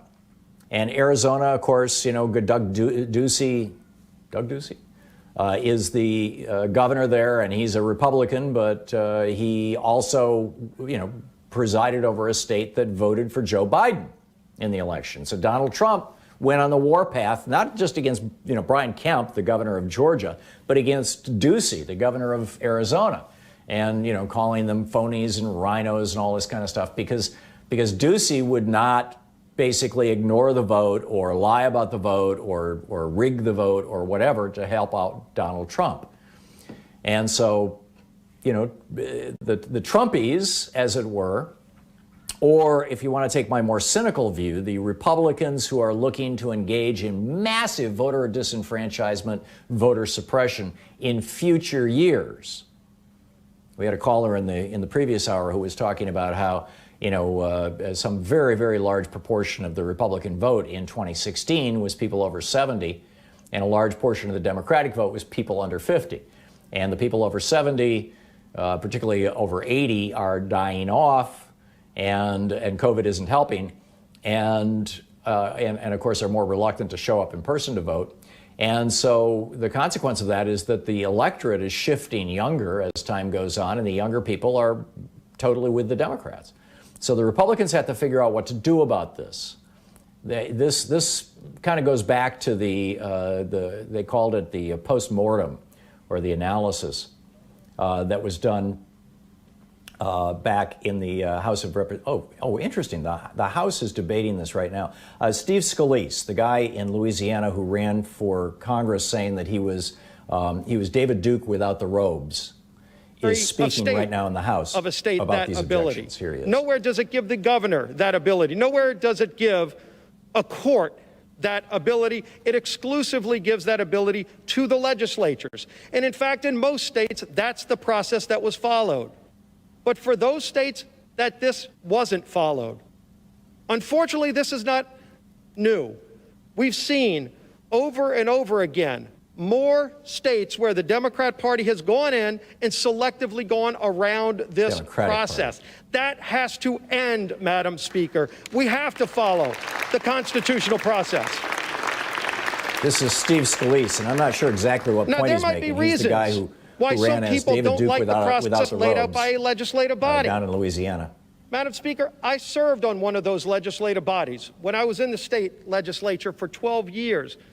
I served on the House and Governmental Affairs Committee, where we wrote the laws for our state's elections. And I can tell you, when we had to make changes, those were extensively negotiated. We would have people on both sides come, Republicans and Democrats, Madam Speaker, would get together to work through those changes, any minute change, to how a precinct would function, to how a change would be made in the time of an election, signature requirements, all the many things that involve. Okay, I can boil down Steve Scalise's argument real quickly for you here. What he's essentially saying is that Arizona, and I'm guessing that they're going to be using the same argument with all these states, that Arizona changed their rules slightly to allow for wider mail-in voting because of the pandemic. But the legislature didn't pass a law changing those rules. And the Constitution says that the legislature shall decide who the electors are and how they vote, essentially. And all the states, except two, Nebraska and Maine, have passed laws saying that whoever gets the most votes in the state gets the electoral votes. And so Scalise's argument, essentially, and this is the Republican argument, is that because the rules were changed during the election by the state of Arizona, without it going through their state legislature, the vote should be thrown out, and the legislature should be able to decide that Donald Trump gets all of Arizona's votes. We'll go back to Steve Scalise, the guy who famously called himself David Duke without the hood. The system works. It's gotten out of hand. And so President Trump has called this out. And President Trump has stood up to it. So many of us have stood up to it. And in fact, over 100 of my colleagues, Madam Speaker, asked the Supreme Court to address this problem just a few weeks ago. And unfortunately, the court chose to punt. They didn't answer it one way or the other. They didn't want to get in the middle of this discussion. We don't have that luxury today.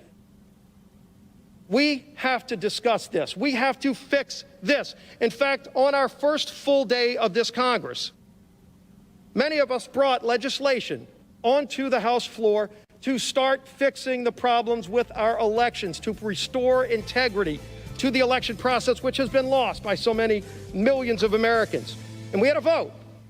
Every single Republican voted to reform the process. Every single Democrat voted just against another it. N-word, My Life in the They Black don't want to Panther fix Party this by problem. Field Marshal Don Cox. But the Constitution is our guide. And it's time we start following the Constitution. It's time we get back to what our founding fathers said is the process for selecting electors. That's the legislatures. In public view, not behind closed doors, not smoke-filled rooms, not bullying somebody that might give you a better ruling. Let's get back to rule of law and follow the Constitution, Madam Speaker, and I yield back the balance of my time. Gentleman's time is expired. So this is the 2-hour debate on Arizona in the House. For what purpose? There will be a number of these throughout the day. Steve Scalise basically saying Arizona's legislature should be able to decide who gets Arizona's votes because the governor of Arizona changed the rules to allow for COVID mail-in voting, essentially. Gentlewoman from California seek recognition. To strike the last word. Without objection, gentlewoman is recognized for 5 minutes. Madam Speaker, this day marks a crossroads for American democracy. Those who object to the counting This is of Zoe the Electoral Lofgren of College California. votes, which reflect the Democrat. votes of the American people, want to substitute their preferences for the voters' choice. That's not what our Constitution requires, and it's at odds with the American Democratic Republic. If Congress selects the next president instead of American voters, we'll have no need for an electoral college. In fact, we'd have no need for presidential elections at all. We'd be moving from a government elected by the people to a government selected by those already governing. That's not America. In the United States, we abide by the choices of the people, not an elite few. The framers of our Constitution considered whether to have Congress select the president and specifically rejected it. Instead, they wrote Article 2 and the 12th Amendment. Article 2 creates the Electoral College, where each state appoints electors. Laws of all 50 states and D.C. require electors to vote for the winner of the state's popular election. Each state provides for the orderly conduct of elections, including lawful challenges, recounts, and the like. The 12th Amendment is what brings us to today. It says the electors meet in their states. That happened December 14th.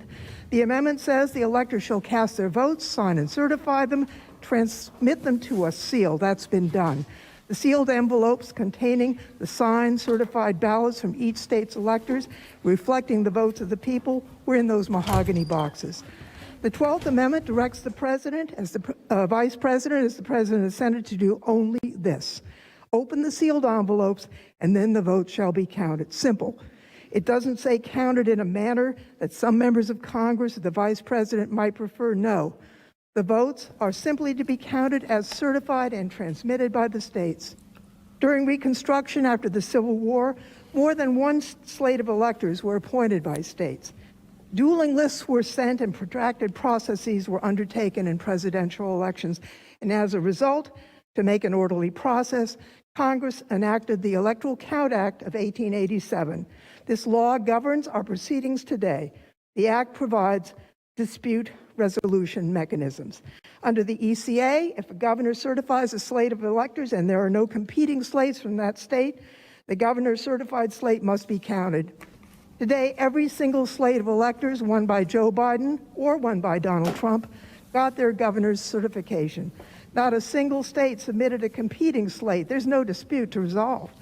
The 2020 election was the most secure election conducted in modern history. Challenges were resolved by lawful recounts and audits. The result, Vice President Biden won the 2020 election. More than 60 lawsuits were filed contesting elements of the election process. None of these lawsuits prevailed. Why? As even President Trump's own judicial appointees ruled, there was no evidence of any wrongdoing that would change the outcome. The people spoke. It was not a close election. The margin of victory for Biden in 2020 was larger than Trump's margin in 2016. In fact, the Biden victory is one of the most decisive in modern times, exceeding the margin enjoyed by Reagan when he defeated Carter in 1980. Congress has gathered in joint session to count electoral votes every 4 years since 1789. I understand the disappointment people feel when their candidate for president loses. I've felt the same several times in my voting life.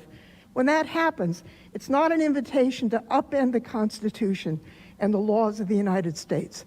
It's an invitation to work with the new president for the good of the country and to wait for the next election in 4 years if you're dissatisfied.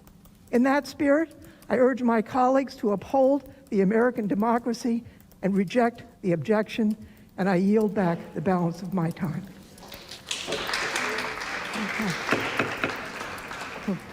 Who is that? For what purpose does the gentleman from Ohio seek recognition? Madam Speaker, I rise to support the objection. Without objection, the gentleman is recognized for 5 minutes. Okay, Madam this Speaker, is Americans Gymnasium Jordan. instinctively know there was something wrong with this election. During the campaign, Vice President Biden would do an event and he'd get 50 people at the event. President Trump, at just one rally, gets 50,000 people. President Trump increased his vote with African Americans, increased his vote with Hispanic Americans, won 19 of 20 bellwether counties, won Ohio by 8, Iowa by 8, and Florida by 3. Got 11 million more votes than he did in 2016, and House Republicans won 27 of 27 toss-up races. But somehow, the guy who never left his house wins the election? 80 million Americans, 80 million of our fellow citizens, Republicans and Democrats, have doubts about this election. And 60 million people, stations nationwide, 60 YouTube, million Twitter, Americans Facebook, think it was on stolen. Tom Hartman app, and you can even tell your smart speaker no worries. to listen to the Tom Hartman program. Everything's fine. Did you know that 100 we asked police for an officers, investigation. the last year we have statistics we asked for Chairman Nadler, Chairwoman Maloney, 100 police for an investigation. They said no. By Wouldn't want to firearms investigate during that something year. Now, that some were half the suicides, electorate some were has accidental doubts about. shootings. It's just the presidency a of the few United of them were States. bad guys killing cops. 100. Why? 1,000. Why of not our one soldiers single all around investigation? the Why world not? Were shot dead in 2017. 1,000. A little more dangerous, apparently, to be a soldier than to be a cop. But apparently, the most dangerous position in the United States is not being a police officer on the front lines. It's not being a soldier on the front lines of combat. It's being a child. School-aged children killed by firearms in 2017, 2,462 of them. We have a new video up with over at Jim TomHartman.com Jordan speaking before Congress right now, although 19 I'm hearing lawyers, something else in my ear. 40 agents, there we go. and $40 million of taxpayer money for nothing.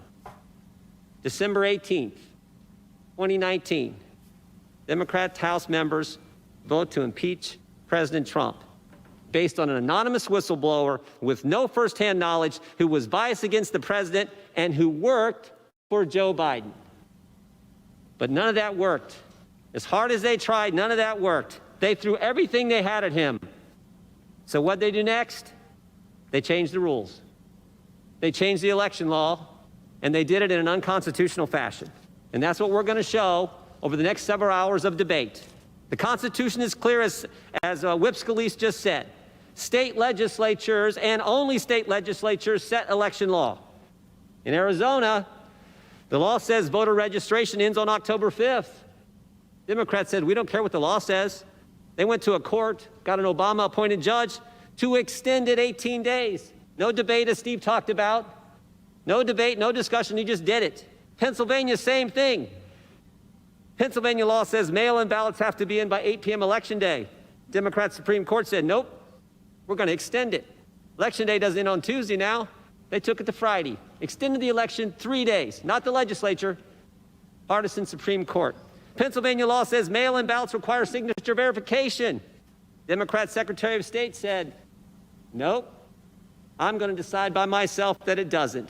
For 2.6 million ballots. Pennsylvania law says mail-in ballots can't be processed until Election Day. Some counties said no. And you can imagine which counties they were. Democrat-run counties said no and allowed ballots to be cured and fixed before Election Day. They did an in-run around the Constitution in every state that Republicans will object to today. Every single one. It was a pattern. It was their template. They did it in Arizona. They did it in Georgia. They did it in Michigan. They did it in Pennsylvania. They did it in Nevada. They did it in Wisconsin. And yet some members say, don't worry about it. We shouldn't do anything. Just let it go. It was just 6 states who violated the Constitution. What if it's 10 states the next time? What if it's 15? What if in 2024, 2028, it's 26 states? What if it's half the states do an end run on what the Constitution clearly spells out? We are the final check and balance. The authority rests with us, the United States Congress, the body closest to the American people, right where the founders wanted it. We should do our duty. We should object to and vote for this objection to the Arizona electors. Madam Chair, I yield back. Thank you. That was Jim Jordan from Ohio.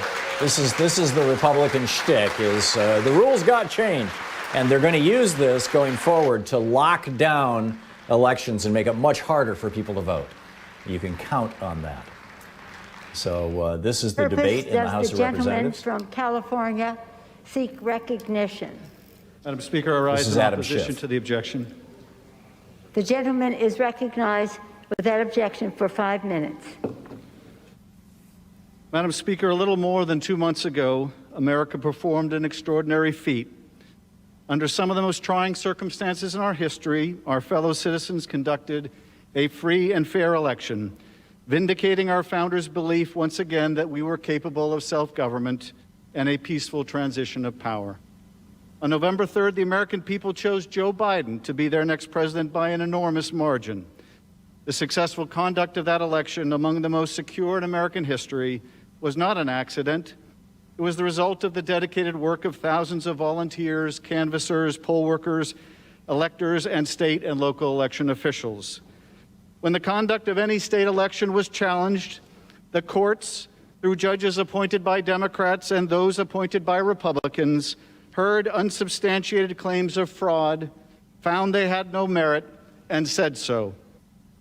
But most important, the American people persevered. In the midst of the worst pandemic in a century, America had one of the most impressive elections in a century with historic voter turnout. Our fellow citizens did their civic duty. The question we face today is, will we do ours? That we are here with a substantial number of our members seeking to overturn an election is remarkable, tragic, and all too predictable. For it is the natural result of a locomotive set in motion months ago with a myth. For weeks and weeks before, during, and after our election, a dangerous falsehood was propagated that our election would be marred by massive fraud. Never mind, it was the same election which brought the very men and women to this chamber who would challenge its results. What value has consistency when measured against ambition? A former senator from Georgia, remarking on a contested election over a century ago, said that able men, learned men, distinguished men, great men in the eyes of the nation seemed intent only on accomplishing a party triumph without regard to the consequences to the country. That is human nature. That is, he said, unfortunately, party nature. Was he right? We stand in a house which was once the place of giants. Have we become so small? Does our oath to uphold the Constitution, taken just days ago, mean so very little? I think not. I believe, to quote our dear departed friend Elijah Cummings, that we are better than that. I think Elijah would be proud that the debate here today is not between Democrats and Republicans, and that some Republicans, including the Republican leader of the Senate, remain devoted to the principle that we are a nation of laws, not individuals, let alone a single individual. It may seem unfair to the new members who have only just taken the oath for the first time that they should be so soon tested with one of the most consequential votes they may cast, no matter how long they serve. But it is so, and none of us can shrink from that responsibility. Nor can we console ourselves with the intoxicating fiction that we can break that oath without consequence, because doing so will not succeed in overturning the election. An oath is no less broken when the breaking fails to achieve its end. We must be mindful that any who seek to overturn an election will do injury to our Constitution, whatever the result. Or just as the propagation of that dangerous myth about this election made this moment inevitable, our actions today will put another train in motion. This election will not be overturned, but what about the next, or the one after that? What shall we say when our democratic legacy is no more substantial than the air, except that we brought trouble to our own house and inherited the wind? This isn't the first time we've had a contentious election, and it won't be the last. In 1800, John Adams lost a closely contested election to Thomas Jefferson in the first peaceful transition of power from one party to another in our history. Adams was hardly pleased with the result, choosing to skip the inaugural activities, but he did what leaders are required to do in a democratic government when they lose. He went home. He went home. Jefferson, has my time expired, Madam Speaker? 10 seconds. Would later refer to his victory as the Revolution of 1800, but marveled that the revolution had occurred by the rational and peaceful instruments of reform, the suffrage of the people. It has never been our place to overturn an election. And if we hope to remain a democracy, it never will be. Arizona? For what purpose does the gentleman from Arizona seek recognition? I rise to support the objection. Without objection, the gentleman is recognized for 5 minutes. Thank you, Madam Speaker. I join the objection to counting votes of electors from my home state of Arizona, as well as Georgia, Pennsylvania, Wisconsin, Michigan, and Nevada, because election integrity is the heart of our American constitutional republic. In a representative form of government, we must be able to trust that our elections accurately represent the will of the American voter. This is the appropriate forum anticipated and provided for by our founders to debate whether this election complied with the Constitution that we've all sworn to protect. Every particular of the Constitution is to be protected, including Article 2, Section 1. The debate as to the legitimacy of the 2020 presidential election has been suppressed by the left and its propagandists in the media until today. State legislatures are required to determine the manner in which electors are chosen. Arizona names its electors This is Andy Biggs, Republican from Arizona, speaking in favor of handing the election to Donald Trump. We'll be back with more of the House debate as part of the on the objections to accepting the Arizona vote right after this. You're listening to Thom Hartmann. Visit thomhartmann.com for audio and video archives. Voter registration It's 45 minutes past the hour. We'll be back with early voting the debate in the House of Representatives in just a moment. 5 days before the deadline, a group filed a lawsuit demanding that Arizona election officials not enforce the deadline. The federal district court decided that since other states have a deadline later than Arizona's, and some even allow for registration when voting, that Arizona's new deadline would be a time he chose, not the legislator's timeline. The appellate court effectively overturned the lower court ruling and noted that the Arizona deadline established by the state legislature was sound and appropriate and complied with the Constitution. But the appellate court merely shortened the extension, the bypassing of the deadline, to 10 days. The appellate court, without legal justification, also decided that everyone who registered after the legal deadline, but before the deadline created by judicial fiat, could still vote. Note that the Arizona legislature was no longer in control of determining the manner of appointing presidential electors, because the court had set a new deadline, even though the appellate court found the legislature's deadline was constitutionally sound. During that window, more than 32,000 voters registered in Maricopa County alone. Here are the copies of those voter registration records. In going around the deadline set by the legislature, the court ignored the Arizona legislature's obligation and right to direct the manner for choosing presidential electors as set forth in Article 2, Section 1. As a consequence of that judicial usurpation, more than 32,000 people were allowed to unlawfully cast ballots in Arizona's presidential election in 2020. The Arizona legislature seeks an independent audit of the election.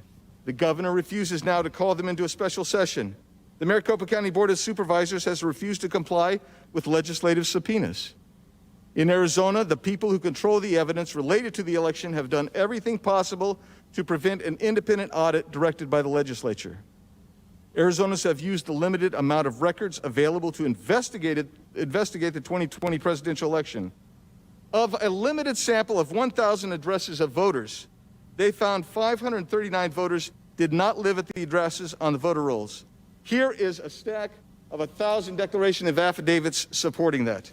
I object to the continuing counting the votes of Arizona electors because the federal courts went around the legislatively constructed mechanism for choosing Arizona's presidential electors, allowing tens of thousands of voters to unlawfully cast votes.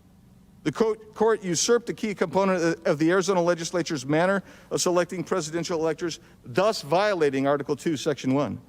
The legislature is being obstructed in its efforts. And what little evidence we have, or little information we have, has produced this kind of evidence which indicates a significant problem with the integrity of the presidential election.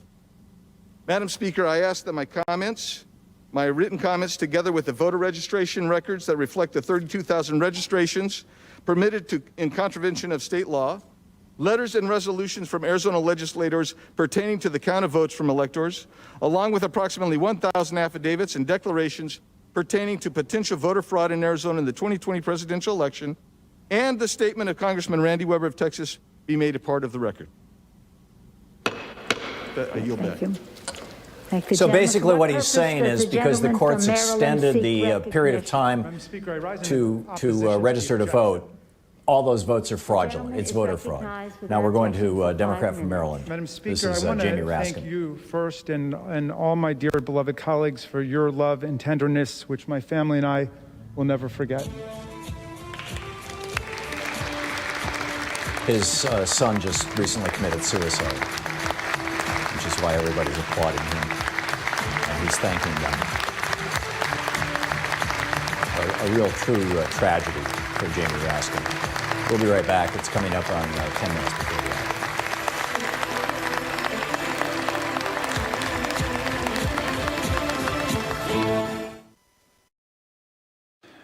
Thank you again.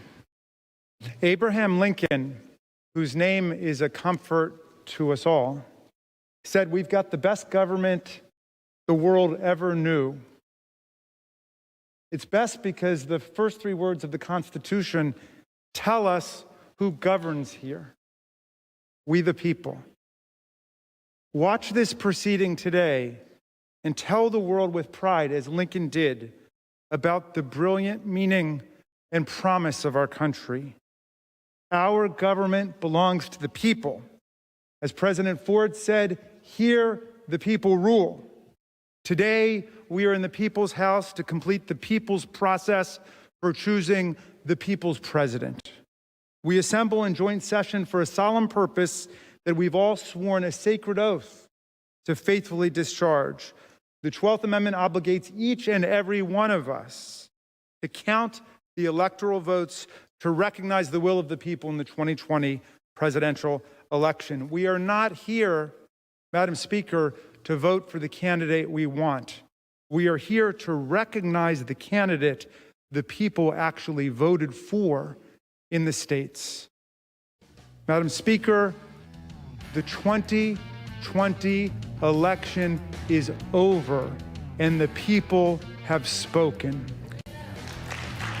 Representative Jamie Raskin of Maryland is speaking on the floor of the House right now in objection to the Republicans' scheme. 7 million more than President Trump, a number larger than any other president has received in U.S. history.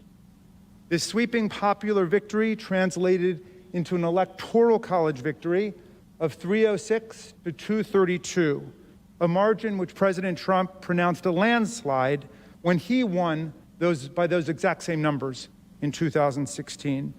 So now we count the electoral votes that were just delivered to us in the beautiful mahogany cases brought by those hardworking Senate pages. These mahogany cases contain only the 538 electoral votes that were sent in by the states, not the 159 million ballots that were cast by our constituents. Those were counted 2 months ago by hundreds of thousands of election officials and poll workers across America who risked their health and even their lives in the time of COVID to deliver what our Department of Homeland Security called the most secure election in American history. Many of these officials have endured threats of retribution, violence, and even death just for doing their job. Just as the popular vote was for Biden, so was the electoral vote. On December 15th, Senate Majority Leader Mitch McConnell recognized it. The Electoral College has spoken. Senator McConnell said from the Senate floor, "Today I want to congratulate President-elect Joe Biden." Yet we have seen escalating attacks on our election with unfounded claims of fraud and corruption. More than 60 lawsuits have been brought to date seeking to overturn the results. They have failed repeatedly and they have failed spectacularly. Every objection we hear today maligning our states and their officials, both Republican and Democrat, has been litigated, adjudicated, and obliterated in both federal and state court. The president has not just had his day in court, my friends, he has had more than 2 months in court looking for a judge to embrace these arguments. In more than 50 cases, Madam Speaker, at least 88 different judges, including many appointed by the president himself, have meticulously rejected the president's claims of fraud and corruption. Take Georgia U.S. District Judge Stephen Grimberg, named to the bench by President Trump this year.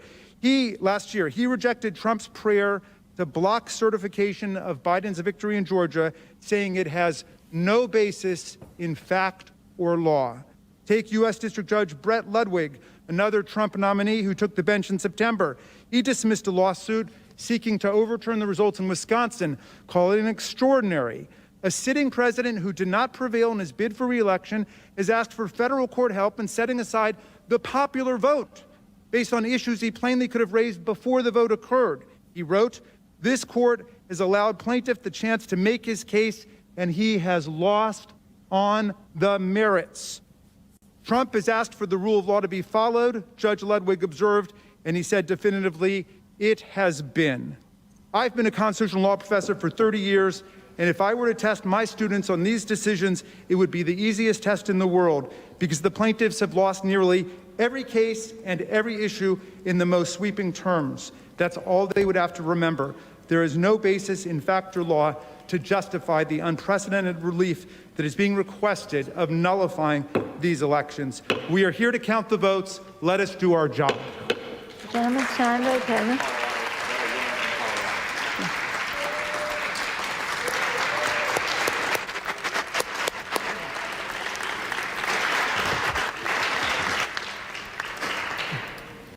Thank you.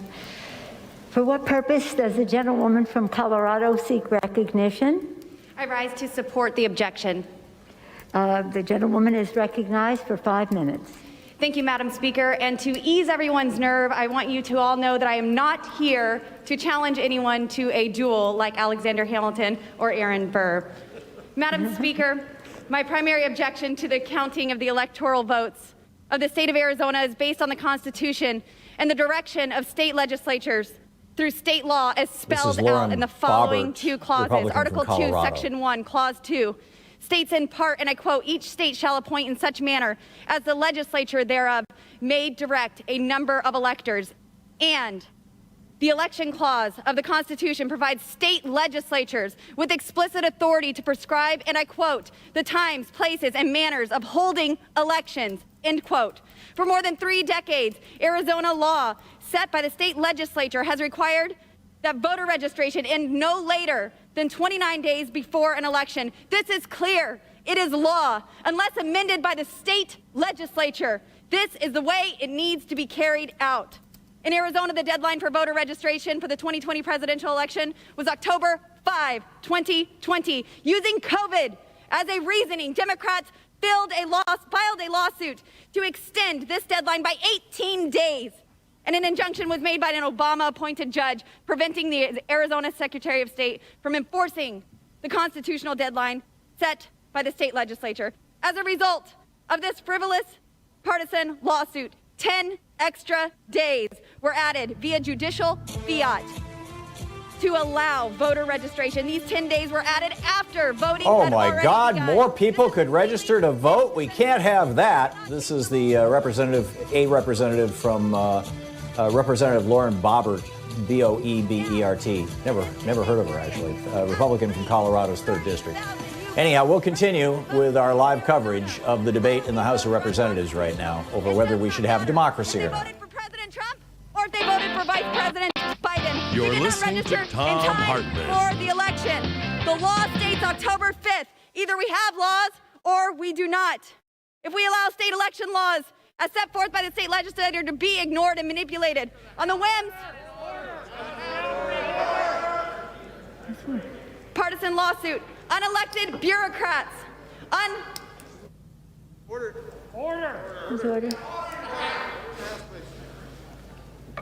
The House will be in order. if we allow state election laws as set forth by state legislatures to be ignored and manipulated on the whims of partisan lawsuits, unelected bureaucrats, unlawful procedures, and arbitrary rules, then our constitutional republic will cease to exist. The oath that I took this past Sunday to defend and support the Constitution makes it necessary for me to object to this travesty.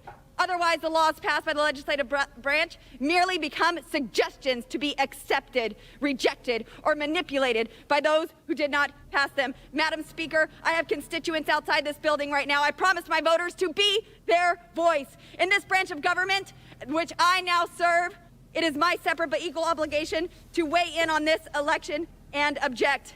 Are we not a government of, by, and for the people? They know that this election is not right, and as their representative, I am sent here to represent them. I will not allow the people to be ignored. Madam Speaker, it is my duty under the U.S. Constitution to object to the counting of the electoral votes of the state of Arizona. The members who stand here today and accept the results of this concentrated, coordinated, partisan effort by Democrats, where every fraudulent vote cancels out the vote of an honest America, has sided with the extremist left. The United States Congress needs to make an informed decision, and that starts with this objection. I yield the balance of my time to the gentleman from Florida, Mr. Brian Mast.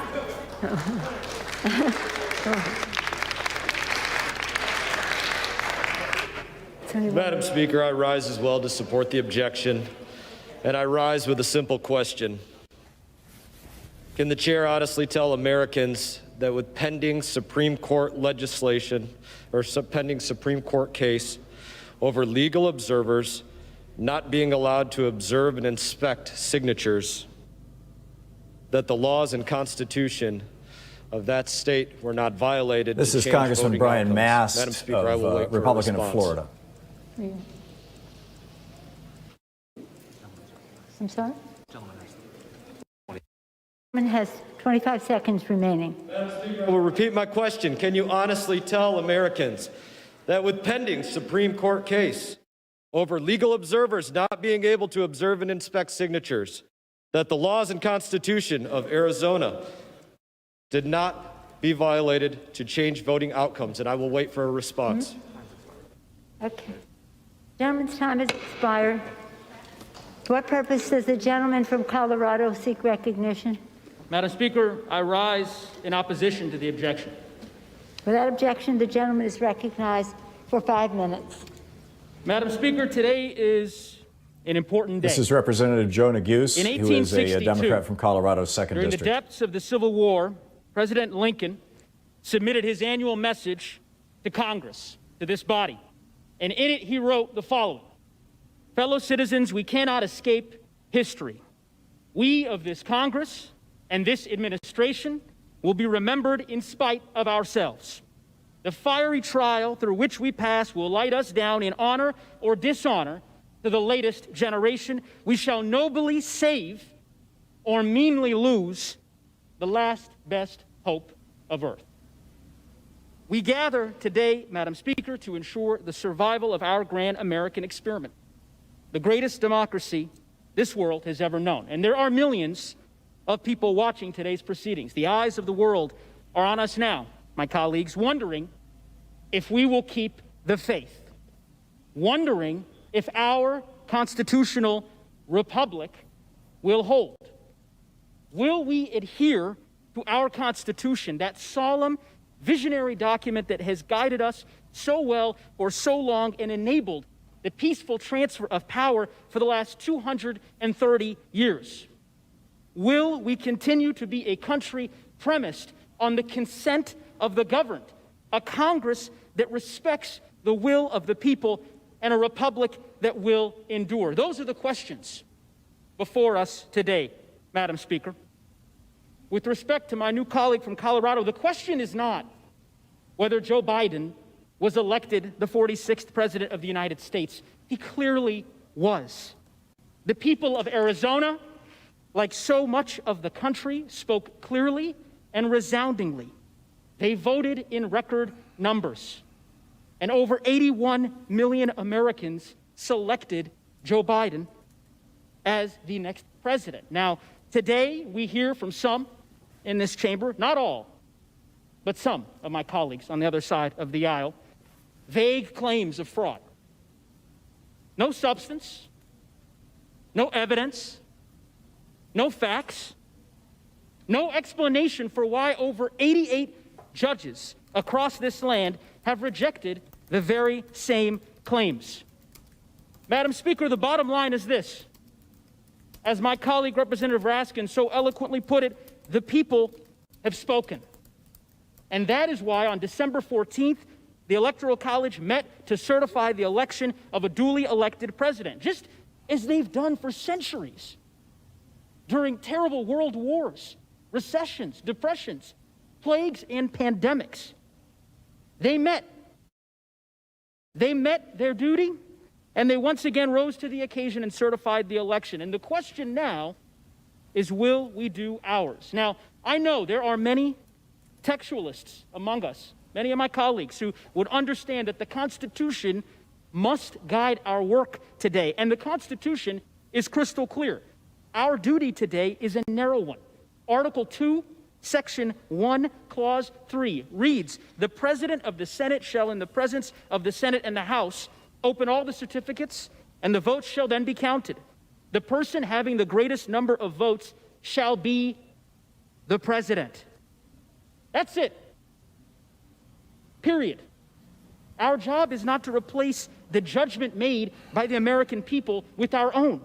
And yet that is precisely what so many of my House and Senate Republican colleagues ask this body to do, to substitute their judgment for the expressed will of the American people. In America, we don't do that. In the United States, we accept the results of free and fair elections. We don't ignore the will of the voters, Madam Speaker, and attempt to install a preferred candidate into power. That doesn't happen here. I will close with this. Our duty, our task, is a very simple one: to honor the voice of the people, to honor our Constitution, to count the votes, certify this election, and begin to heal this great country of ours. I pray each of us may find the courage to do so. With that, I yield back. Thank the gentleman. Yeah? Okay. Yeah. For what purpose does the gentleman from Louisiana seek recognition? Madam Speaker, I rise in support of the objection. The gentleman is recognized for 5 minutes. Madam Speaker, we have a solemn responsibility today. We must vote to sustain objection. The House of Representatives about whether or not the votes in 6 or 7 swing states should be accepted for Joe Biden, or whether those states should simply give their votes to Donald Trump. Right now, one of the Republicans from Louisiana is speaking in favor of simply handing the election to Donald Trump. And not the state legislature changed the rules of the election. Arizona clearly This is Representative Mike Johnson of of Article 2, Louisiana's Section 1 of the 4th Constitution in its selection of presidential electors. Republican. The framers of our Constitution recognized that elections were susceptible to corruption. We all know that. So how did they fix it? How did they provide for that? They created the Electoral College as a safeguard, and they expressly empowered state legislatures to ensure the integrity of our unique election system. Only the state legislatures, because they're a full body of representatives and not rogue officials, were given the authority to direct the manner of appointing presidential electors because it was so important. The Supreme Court has acknowledged this over and over. They previously affirmed in Article 2, Section 1, Clause 2, quote, the appointment of these electors is thus placed absolutely and wholly with the legislatures of the several states. That authority can never be taken away or abdicated. The Arizona legislature did enact detailed rules and procedures that state was determined and was supposed to follow to choose its electors. But in the months preceding the 2020 election, as we've heard, and by the way, 1,000 pages of evidence have just been submitted on the facts on this, those well-established rules and procedures were deliberately changed. They weren't changed by the legislature, friends. They were changed by judges. And those actions taken by the judiciary were not limited to mere interpretations of existing law. No, they were substantive, wholesale changes to those statutes. That's a usurpation of the authority that the legislature had. That usurpation was repeated across the country this year. It's the primary reason. It's one of the reasons why the election of 2020 became riddled with an unprecedented number of serious allegations of fraud and irregularities all over the country. National polls, as has been said, indicate that a huge percentage of Americans now have serious doubts about not just the outcome of this presidential contest, but also the future reliability of our election system itself. Since we are convinced that the election laws in Arizona and some other key states were changed in this unconstitutional manner, we have a responsibility today. The slates of electors produced under those modified laws are thus unconstitutional. They are, quote, not regularly given or lawfully certified as required by the Electoral Count Act. And they're invalid on their face. That's just the conclusion that you have to reach. Given these inescapable facts, we believe we have no choice today but to vote to sustain objections to those slates of electors. Mr. Raskin and others today have cited the 12th Amendment, and they cite Article 2, Section 1, Clause 3. Remember that, Clause 3, and they've asserted that Congress has only one narrow role today. We're just supposed to count the electoral votes that have been submitted. But those advocates have overlooked a critical first principle. Their assertion is only true so long as Congress first is convinced that the electoral votes that are produced by a process that violated the Constitution is there. We got to get through Clause 2 of Article 2, Section 1 before we get to Clause 3 is the point. Look, in our unique system, Congress is positioned as the last bulwark in a presidential election to ensure the Constitution has been followed. Indeed, in just two decades ago, the Supreme Court spoke to this. They plainly acknowledged this important deliberative role of Congress. It was the famous Bush v. Gore litigation that everybody remembers from 2000. In a per curiam opinion, meaning all 9 justices, it was unanimous. They noted strict adherence to the provisions of the Electoral Count Act may, quote, create a safe harbor for a state insofar as congressional consideration of its electoral votes is concerned. However, they said, unanimously, the court said, since Title III, Section 5 contains a principle of federal law that would assure finality of the state's determination if they followed all the prescriptions there, if a legislature, the will of the legislature is attempted to be changed by a state court, that is a problem. That, they said, Congress might deem to be a change in the law. That's precisely why we're here right now. Go read Bush v. Gore and you'll see this. Chief Justice William Rehnquist and Scalia and Thomas joined in a concurring opinion 8 days later, and they reiterated this point. A significant departure from the legislature's scheme for appointing presidential electors presents a federal question. It's a big problem for us, and it's one we cannot get around. That's why we're here. I urge my colleagues today to look at the facts, to follow the law, and follow our congressional oath. We're supposed to support and defend the Constitution. That's what we do here today. I urge everyone to do the right thing, and I yield back.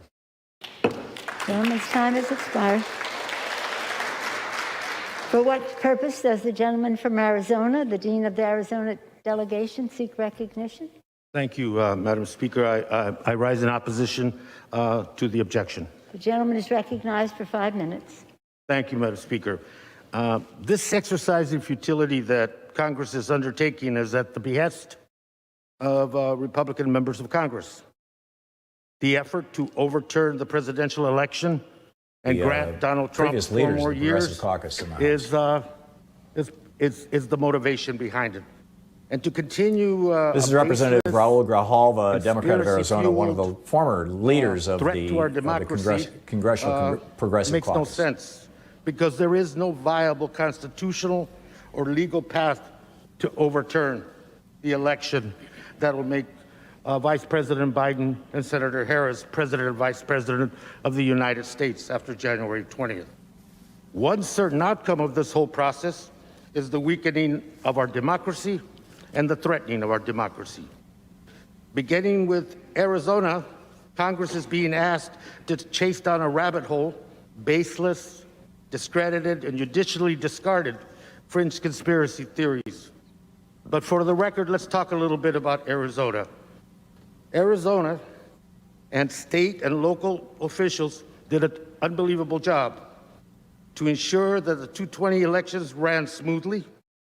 Mr. Hickman, the Republican chairman of the Maricopa County Party, the largest county in the state of Arizona, said, no matter how you voted, this election was administered with integrity, transparency, and in accordance with state laws. Arizona showed up to the polls in record numbers. More than 3.4 million people voted, increases in every county, and 65% of all eligible voters in Arizona voted in the 2020 election. Arizona's cast their ballots up and down for Republicans and Democrats, and 11 electoral votes were granted to Joe Biden and Kamala Harris based on their victory in Arizona. That's the story. Arizona voted in hundreds of races this year. And in addition to the presidency, these races include 9 members of the state's congressional delegation that are with you. 4 of them, my Republican colleagues. These members have already been seated in the 117th Congress. They do not question the accuracy of Arizona's 220 elections to select a congressional delegation, yet my 4 Republican colleagues question the presidential election. Our colleagues may say they are only asking questions and seeking to reassure voters. But let us be clear, these questions have been answered by the voters and by the courts. Rather than accepting the answers and the results of the election, they are fanning the flames of unfounded suspicion and once again creating a threat, a very real and dangerous threat to our democracy. Again, our friends do not question the outcomes of their own elections. That is, because they have no reason to, just as they have no legitimate reason to question the results of the presidential election in Arizona. I ask my colleagues to reject this objection, to respect the will of the voters in the state of Arizona and throughout this country, and to fundamentally add some preservation to our democracy from any future damage that this effort that we are undertaking in this House today and in the Senate today does not further damage our democracy. Now yield back.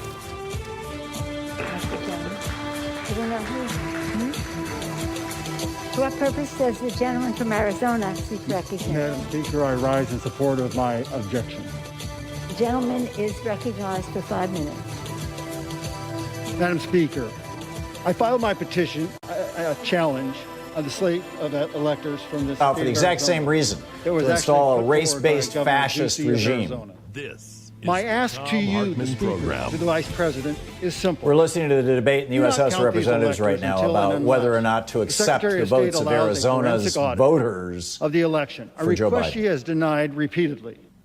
We have been told over and This over is Paul that even Gosar. though He's this was the public, Republican from public Arizona's election, 4th District. using public money on public machines, utilizing public employees, the public today has no ability to simply double-check the veracity of these results.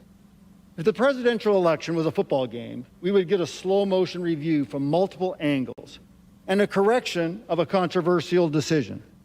But not so, we are told by our Secretary of State for the presidential election. No review for you. No access to the Dominion voting machines with a documented history of enabling fraud through its now discredited adjudication system, a system that literally allows one person to change tens of thousands of votes in a mere minutes. Congressman Gosar, by the way, is refusing to wear his mask over his nose. His mask is down below his nose. Against President I'm sure he Trump. thinks this is a very fashionable statement. Vice President Biden's margin Fool. of error was 1/10 of that, at 0.03%. By the way, a 3% error rate at minimum is 90,000 ballots. After finding the 3% error rate, the court stopped the audit and refused to go further. In Arizona, as my attachments make clear, mail-in ballots will be altered on the first day of counting, as shown in data graphs we provide, and it's concluded by data analysts. Over 400,000 mail-in ballots were altered, switched from President Trump to Vice President Biden, or completely erased from President Trump's totals. The proof is in the counting curves, the curves that cannot occur except with odds so rare and unlikely that winning the Mega Millions lottery is more probable. Mr. Speaker, can I have order in the chamber? The House will be in order. The House will be in order. Okay.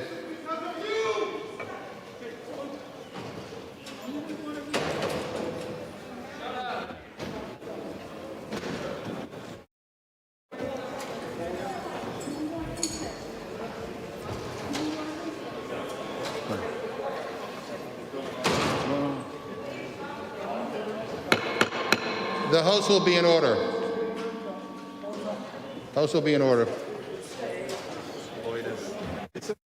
Something is going on.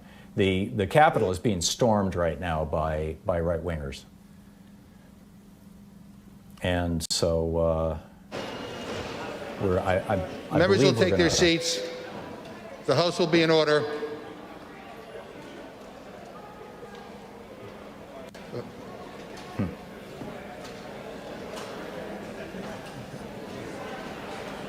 Okay.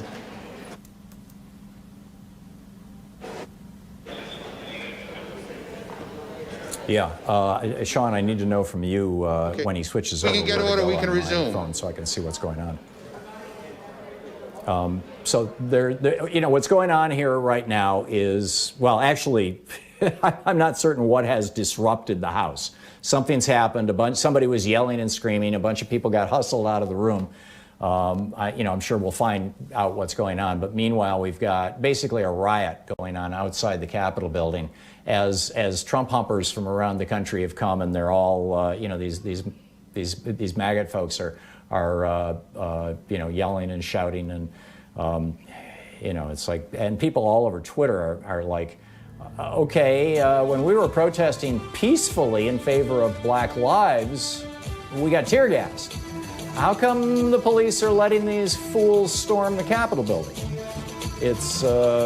It's very confusing, very interesting. We'll find out what's going on the other side of this. It's 20 minutes past the hour. Stick around. We'll be right back.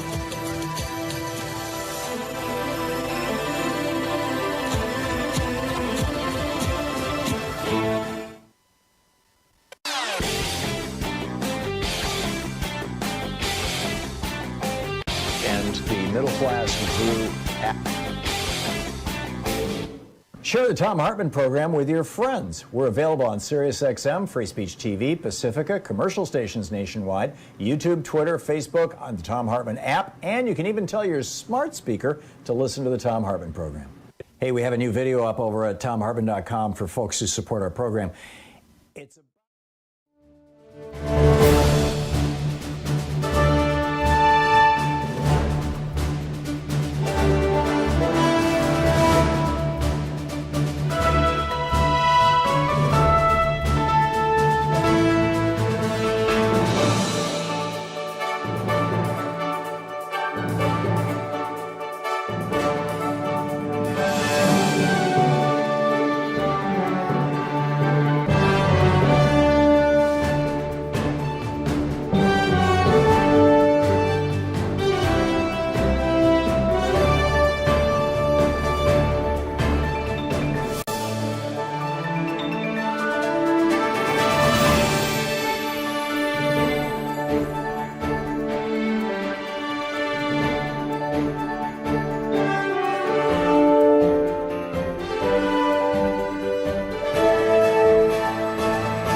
locked down. There are a bunch of right-wing fascists who are trying to essentially reenact the Munich beer hall putsch, however you say that. And I speak German. I'm not sure how to pronounce that word.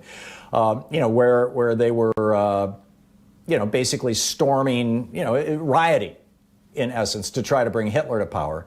And this is what's going on. These people are trying to shut down Congress, and in fact, it looks like they have. And over in the Senate, we're seeing senators just sitting there basically locked on the floor. In the House, a number of people have left, but they've had to go to their offices. Nobody can leave the Capitol building, and nobody can enter the Capitol building. But there are literally thousands of people trying to storm the Capitol building. We don't know if or how many of them are armed. And so all the proceedings have just been suspended right now. And on the House, on both the, we have the Senate. Is the Senate still going on, Sean? Okay, Mike Pence is talking to the Senate. Here we go. We're in the Senate. The House has been shut down.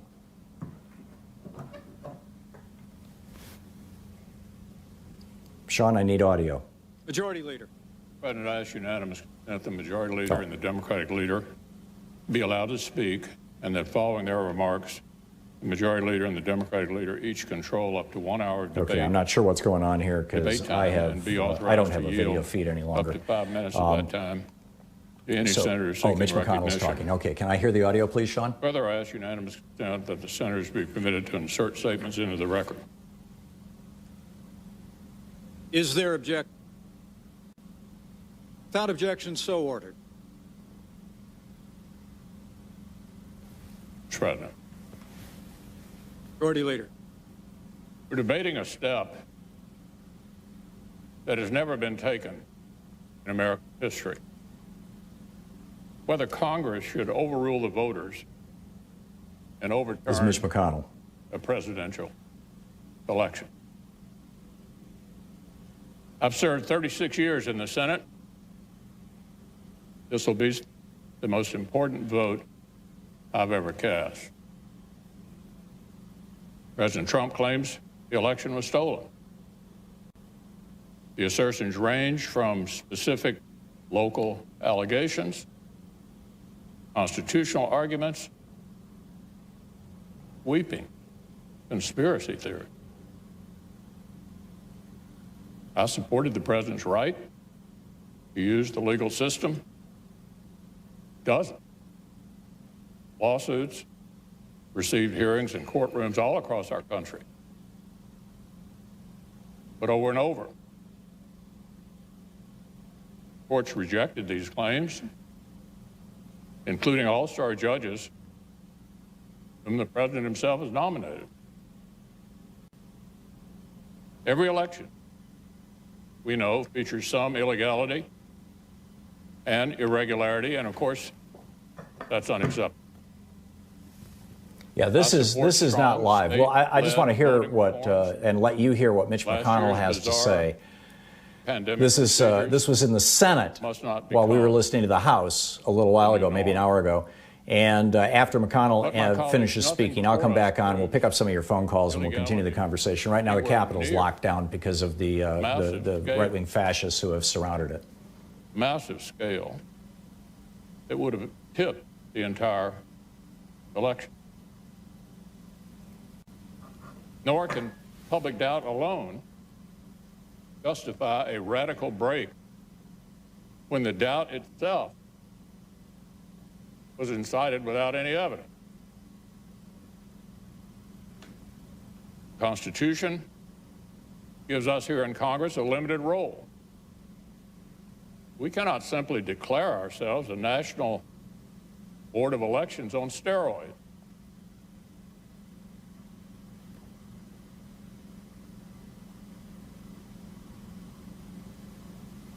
Voters, courts, states have all spoken. Have all spoken. If we overrule them, it would damage our republic forever. This election actually was not unusually close. Just in recent history, 1976, 2000, and 2004 were all closer. The Electoral College margin is almost identical to what it was in 2016. This election were overturned by mere allegations from the losing side. our democracy would enter a death spiral. We'd never see the whole nation. We're witnessing an amazing moment in American history, kind of a John C. Calhoun moment. Hopefully it doesn't move any farther in that direction.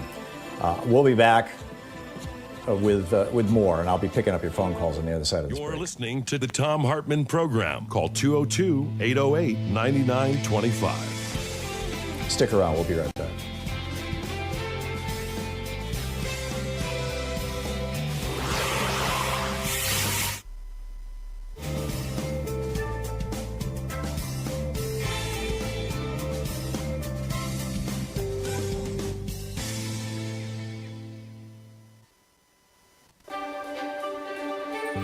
Our book today is Midnight in Chernobyl.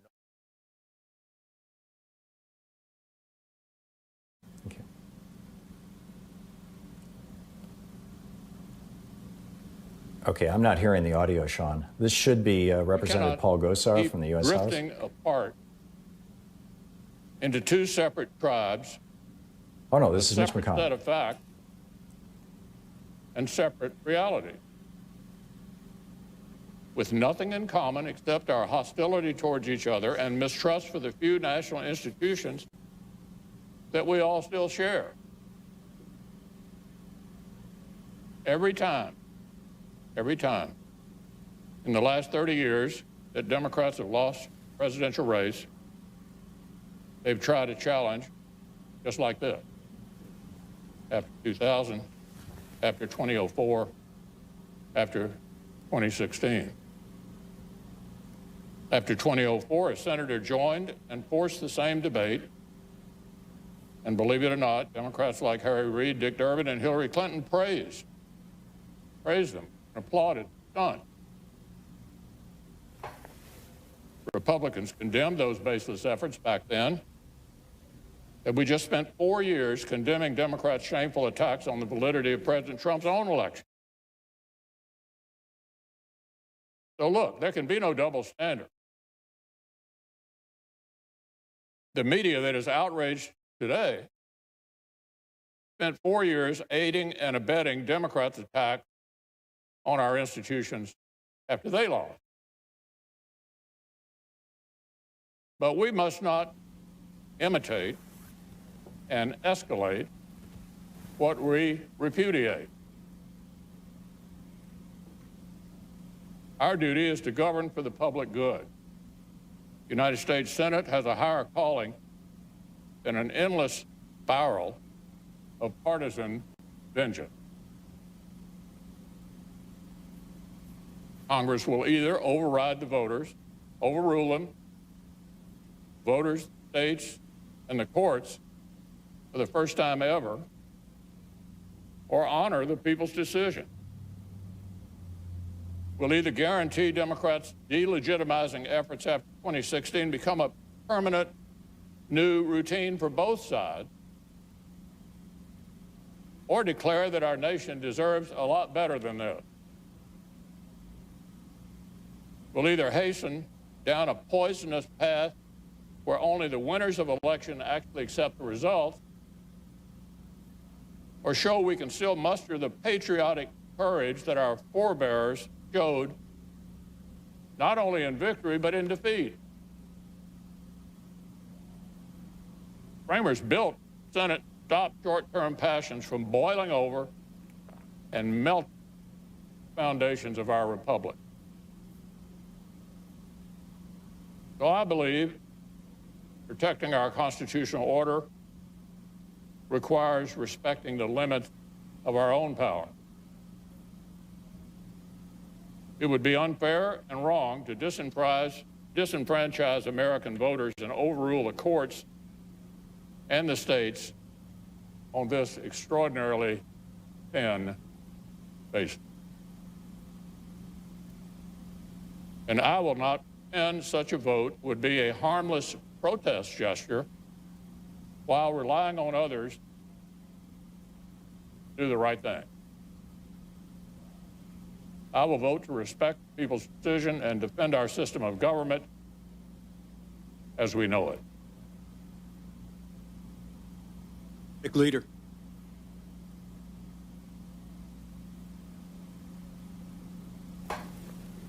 So this is, or was, Mitch McConnell speaking. I think he's just wrapped that up because the audio just went silent in my ear.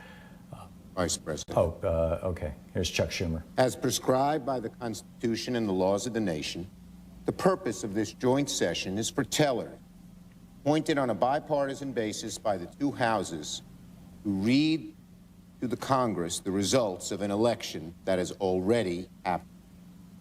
We are here to receive an announcement of a vote that has already been certified by every state in the Union and confirmed by the court many times over. We're here to watch the current Vice President open envelope and receive the news of a verdict that has already been rendered. This was the Senate a little earlier, by the way. August Asian. We'll be back to live programming in just a second. But it is a formality. Minute and a half. The Congress does not determine the outcome of elections. The people do. The Congress is not endowed with power to administer elections. Our states are given that power. By the end of the proceedings today, it will be confirmed once again something that is well known, well settled. American people elected Joe Biden, Kamala Harris, to be the next president and vice president of the United States. And yet, a number of our colleagues organized an effort to undermine and object to that free and fair election. They're in the minority. They will lose. They know that. They have no evidence of widespread voter fraud upon which to base their objections. That's because there is none. There is none. Not brought before any of the courts successfully. They know that President Trump and his allies have suffered a defeat in court after court across the country, losing no fewer than 62 legal challenges. And I might add, many Republican-appointed judges, some appointed by President Trump, rendered those decisions. They know, you all know, Joe Biden and Kamala Harris are going to be sworn in as President and Vice President of the United States on January 20th. But they are going to object to the counting of the vote anyway. And in the process, they will embarrass themselves. They will embarrass their party. Worst of all, they will embarrass their country. This insurrection was fortunate. Fresh.com. And welcome back. Thom Hartmann here with you. Occasionally, every now and then, C-SPAN is popping into live footage of the storming of the Capitol, essentially. I just retweeted a photo and a tweet from just somebody I follow who was saying they literally have stormed inside the Capitol building with Confederate flags and Trump signs. This, and she said, how does this not meet any definition of treason? And I think that's a really reasonable question. How is this not treason? What's going on right now? And what these Republicans are rising to do to overturn a democratically elected, in a Republican form of government, small r, election. It's nuts. So as we're watching this spectacle of a right-wing group that has been called to Washington, D.C. by Donald Trump, even Fox News this morning cut away when at the rally, Don Jr. was up there and he started screaming swear words at the crowd, getting them all whipped up. Even Fox News said, this is too much. We are watching an attempt, a fascist attempt, to overthrow the government of the United States. That's what we're watching. It's nothing less than that. And I guess you could say in some ways it's more than that, in that there's a secondary agenda. Obviously, I don't think this attempt is going to succeed, but the secondary agenda, which I have been asserting actually is the primary agenda, is to provide a basis for individual states where Republicans control the legislatures to start passing laws to make it really, really, really hard for people who might vote Democratic to vote, whether they're people of color, whether they're young people, whether they're elderly people, whether they live in big cities, whatever. You know, if somebody is part of a demographic that more likely than not votes Democratic, the Republicans are going to try and figure out ways. They're going to use this election as an excuse, even though there was nothing wrong with this election. They're going to use this as an excuse to try to crank up, these laws. So that's what I see going on. But anyway, let's pick up some of your phone calls here. There's a lot going on. Joe in Clayton, North Carolina. Hey, Joe. Thanks for listening to Sirius XM. What's up? Hey, Tom. How you doing? Good. What's on your mind? The 2000 election, Bush v. Gore, it was actually 7-2 to stop the recount. It was 5-4 for the means to recount, which only had 2 days left.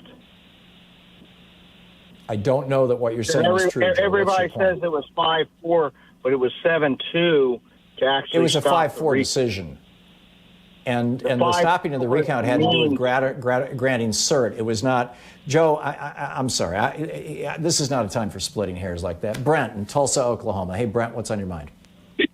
Yes, I was wondering, and wanting to ask you, Mr. Hartmann, will this start the crumbling and bring about the death knell of the evangelical wing, a.k.a. American Taliban, within the GOP party that has festered and become so cancerous since the Reagan administration these past 40 years?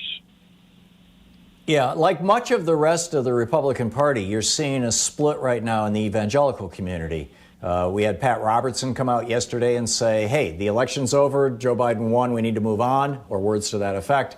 And then on the other hand, you've got a bunch of right-wing preachers who've been in tight with that George W. Bush brought back in the day, some of them into the Reagan camp, as it were, and they've kind of stayed there ever since, who have gone now, full Trump, full fascist. And so, Brent, I don't think there's a definitive answer to your question. I think it's a good question, a legitimate question. And time will tell. I mean, the question is going to be whether this attempt, this storming of the Capitol, this attempt to overthrow an election by Republicans in the House and Senate, whether this is viewed as treason or whether it's viewed as, well, yeah, boys will be boys, or, yeah, they had some legitimate arguments to make or something like that. If it's viewed as treason, then I think that the country has the ability to recover, frankly. If it's viewed as just another day in Washington, D.C., then I think we are in very, very deep trouble. Very deep trouble. Brent, thanks for the call. Steve in Noblesville, Indiana. Hey, Steve, what's up? I got a question. When we have peaceful protesters out there, they seem to get tear gassed and stuff. How come they aren't tear gassing Mr. Trump's Proud Boys and stuff and arresting them for their weapons and stuff that they've got? Yeah, that's the question that I've seen asked at least 1,000 times on Twitter in the last 30 minutes, Steve. And if I had to guess, I think it's a combination of two things. Number one, the Capitol, the police force responsible for the Capitol is the Capitol Police. And I think they're just unprepared for this. But, we'll find out who else is being brought into this. And number two, I think that they're going to be very wary of shooting off tear gas next to the Capitol building because it will get into the building and it will cause distress for members of Congress. So that's probably the main reason. People, though. Oh, absolutely. Absolutely. They pull up the paddy wagons, get out their handcuffs. I mean, this is nuts. What's going on? This is absolutely nuts. We've gone from sedition to outright treason here. Steve, thank you for the call. John in Los Angeles. Hey, John, what's on your mind? Hey, you getting better, Tom? Yeah, what's up, John? Mitch McConnell had me going for a while, but then he that stopped. And I just was really wanting to call to thank the people of Georgia for what they did. And especially Stacey Abrams. Well, yes, and they got rid of a couple, how would I say, antisocial extremists. And one thing I wanted to ask you, Tom, was when Congresswoman Pocan talked about this Manchin guy. I want to find out who in his territory can do to him in terms of putting him on the hot seat, the way Stacey Abrams put the people of Georgia put those two on the hot seat going out of town. Yeah, there's a fellow that I work with as a freelance editor, Troy Miller, in West Virginia, and he's very active in West Virginia politics and keeping an eye on this stuff. And there is a progressive movement in West Virginia that is gaining steam. But for the moment, Joe Manchin's position is pretty solid. But the fact that Joe Manchin has the ability to say no to the other 49 Democratic senators and thus blow things up is true, and it gives him power. But it's equally true of Bernie Sanders or Elizabeth Warren or any other progressive in the United States Senate, that they have the same power that Manchin does. So what we have is sort of a Mexican standoff here. And I think that what it's going to do, I think the net result of this is going to be that it's going to kind of soften what's happening. By the way, they are now using tear gas around the Capitol building. Members of the U.S. House of Representatives have been issued tear gas masks. The Senate is locked down. So we've got a full-on riot going, a right-wing fascist riot going on at the Capitol building as we speak. Leslie in Oak Park, Illinois. Hey, Leslie, what's up? Oh, hi. I know this is now an aside after all this ruckus in front of the Capitol building, but if we go back to the impeachment, all those people, the GOP, were saying, let's not decide. It's up to the people to decide. Wait for them to vote, et cetera, et cetera. And they repeated this constantly. And now we voted. We have spoken, and it's just that they won't even accept that the voters. Yeah, you're absolutely right, Leslie. And that was the argument that they made in the Senate, that, Susan Collins and, well, every Republican except Mitt Romney in the Senate came out and said, well, we really don't want to overturn an election. We really want to respect the will of the voters. And what are they saying right now? With the exception of Mitt Romney, well, there's a few actually who are saying, let's let the voters speak. But the rest of them, hey, let's overturn the election. Leslie, thank you. Spot on. We'll be right back. A riot at the Capitol building going on right now. Tear gas has been deployed. Members of Congress are wearing gas masks. Who thought it would come to this? Well, many of us. We'll be right back. You're listening to Thom Hartmann. Visit thomhartmann.com for audio and video archives. It's 45 minutes past the hour. Back with more of the news of the day and your calls in just a moment.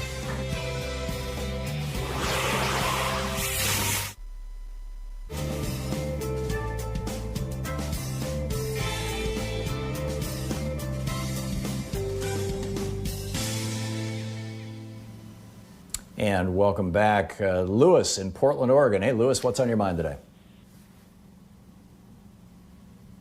Lewis? Sean, if Lewis is speaking, I can't hear him. There's no Lewis. Okay, let's try Alan in Seattle. Hey, Alan, you're on the air. What's up? Hey, good morning, and happy happy vote counting day. Yeah, I was just curious if some of the Democrats would object to an electoral count of a state that Trump won. I mean, there doesn't seem to be much basis in fact with all the court cases that the Trump campaign committee has lost. So, what's good for the goose is good for the gander. Let's object to some state that Trump won. You would think, yeah. I don't disagree with you, Alan. And in fact, I would go even farther than that. I was arguing a few days ago before, on Sunday, everybody was, the new Congress was seated. And I was arguing that any of these people who are going to argue that the election is illegitimate for whatever reason they're arguing that should not be allowed to be seated in Congress. And that would be over 100 members of the House and apparently about 13 members of the Senate. That they should not have been seated. Nancy Pelosi should have said to them, "You will not be sworn in until you agree that your vote in your state was legitimate. Because if it's illegitimate, how can I possibly swear you in? How can you take office? How can you claim to represent your people at the same time you're saying that the vote was not legitimate?" And but that's like political hardball on steroids, and Pelosi didn't want to go there. And I understand why. I'm not criticizing her for that. I'm guessing that were I the speaker, I would have taken the same position. But in an alternate universe where turnabout is fair play, I think there's a lot of other possibilities. Okay, we're going to go to pick up C-SPAN here. Let's see what's going on. Being distributed among the staff and the press up there because of the tear gas. So, Niels, it sounds like there's been reinforcements called to the Capitol. Yep. Niels Nasuski, I mean, what do you know about your colleagues there and what they are inside the building? Have they said what they plan to do, or what can they do? Well, right now, the immediate concern appears to be the armed standoff at the House front. That is, according to one of the members of our pool of reporters who are operating out of the Capitol, Eric Wasson from Bloomberg. He just sent a note through that there's an armed standoff at the House front, and there are guns drawn with someone attempting to reach.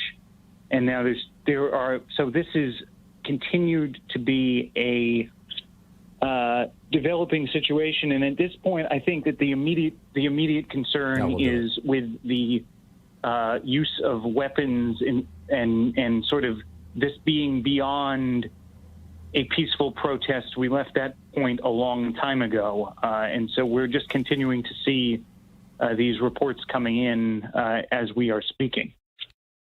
Niels Nasuski, obviously we're asking you to give us insight on the fly here as we watch this scene unfold. Do you know what sort of authority Capitol Police have if I'm getting an emergency alert from the District of Columbia government on my phone as we talk. But do you know what sort of authority? Okay, we're back, and we were playing a little clip of C-SPAN there, but these people were to get close right now. Louis, Sean, to can those you please in turn power. that off from my ear? Thank you. Okay, thank you. What's going on right now is the Capitol is in lockdown. The whole city just went into lockdown of Washington, D.C., apparently. The people's phones are going off all over the city. There is an armed standoff in the House, on the House of Representatives side of the Capitol building. Apparently, some of the pro-fascist Confederate flag carrying traitors have provoked an armed standoff with the Capitol Police. And Washington, D.C. just announced a curfew from 6 p.m. tonight, which will be in 3 hours until 6 o'clock tomorrow morning. So, this is what's going on. We have a group of fascist traitors, just like during the Confederacy, people who want a white supremacy nation who object to black people voting in the cities. I mean, this is the principal objection that we're hearing from all of these Republicans, is that these votes that came out of these cities and these swing states, oh my God, it's mostly black people. We can't have that happening. That's, obviously nobody's saying that quite out loud, but it's the clear subtext. It was very clear to me when Steve Scalise, the House Minority Whip, the number 2 Republican in the House, the guy from Louisiana who ran for Congress, saying that he was David Duke without the hood. got up and gave an eloquent speech about how important it was to throw out the votes in Arizona for Joe Biden and just certify Donald Trump as president. I mean, this is what it's come to. You have a fascist movement trying to overthrow the government of the United States as we speak. You have members of Congress, the House and the Senate, hiding in their offices, wearing gas masks under lockdown because this tiny fascist movement is just a few thousand people from the entire, I mean, keep in mind, 340 million people in the United States, and they were able to pull together 5,000 or 10,000 at the most of these white supremacist fascists that Donald Trump brought into Washington, D.C. with his rally this morning with him and Don Jr. and everything else.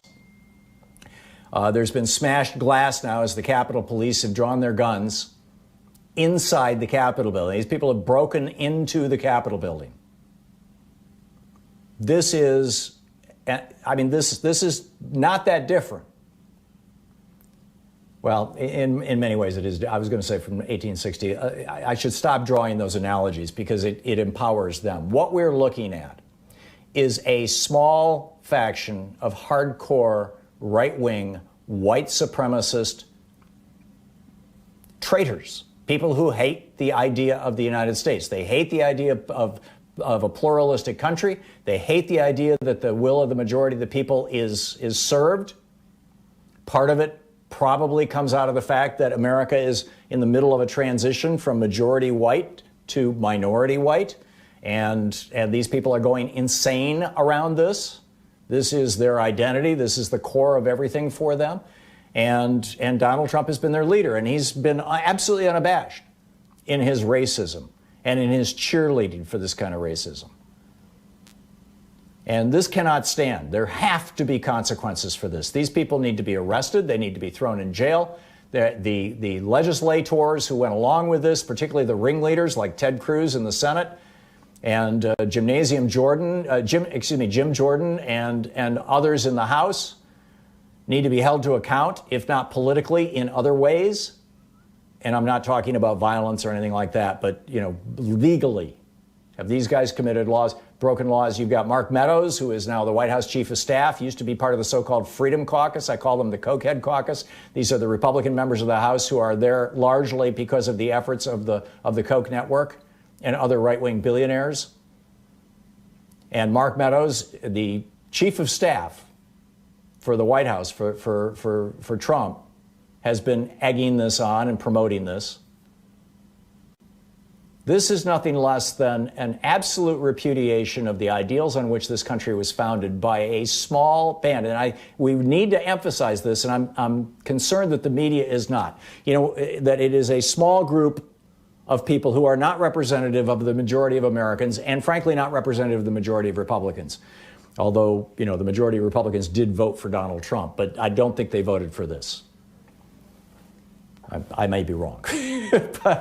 But what we're seeing, what I don't want to see, and I'm concerned that I am seeing in the media or will be seen in the media, is you'll recall when the Tea Party, when the Koch-funded Freedom Works was hiring buses and busing Tea Partiers, and they get 200 Tea Partiers, and oh my God, it's national news. Let's see, all the networks have cameras down there. 200 Tea Partiers. Oh my God. While the Progressive Caucus is holding daily press conferences on the steps of the Capitol that lots of people are showing up for, but no media. And everybody thinks, oh, Jesus, this Tea Party thing is a huge movement.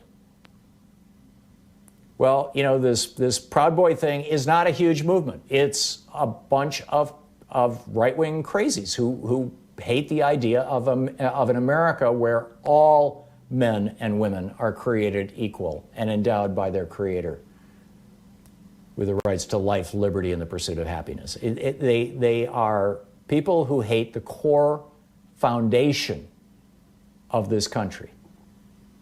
The first nation in the history of the world founded on an idea rather than simply on genetics.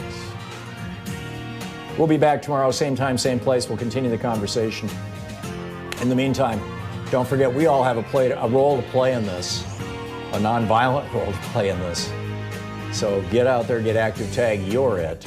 They'll get out there in D.C. today, though. We'll see you tomorrow. Have a good afternoon.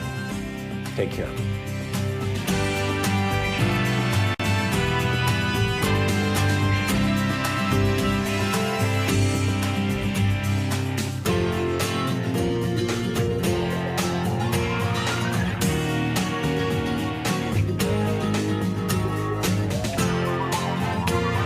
You've been listening to Thom Hartmann. For audio and video archives, visit thomhartmann.com.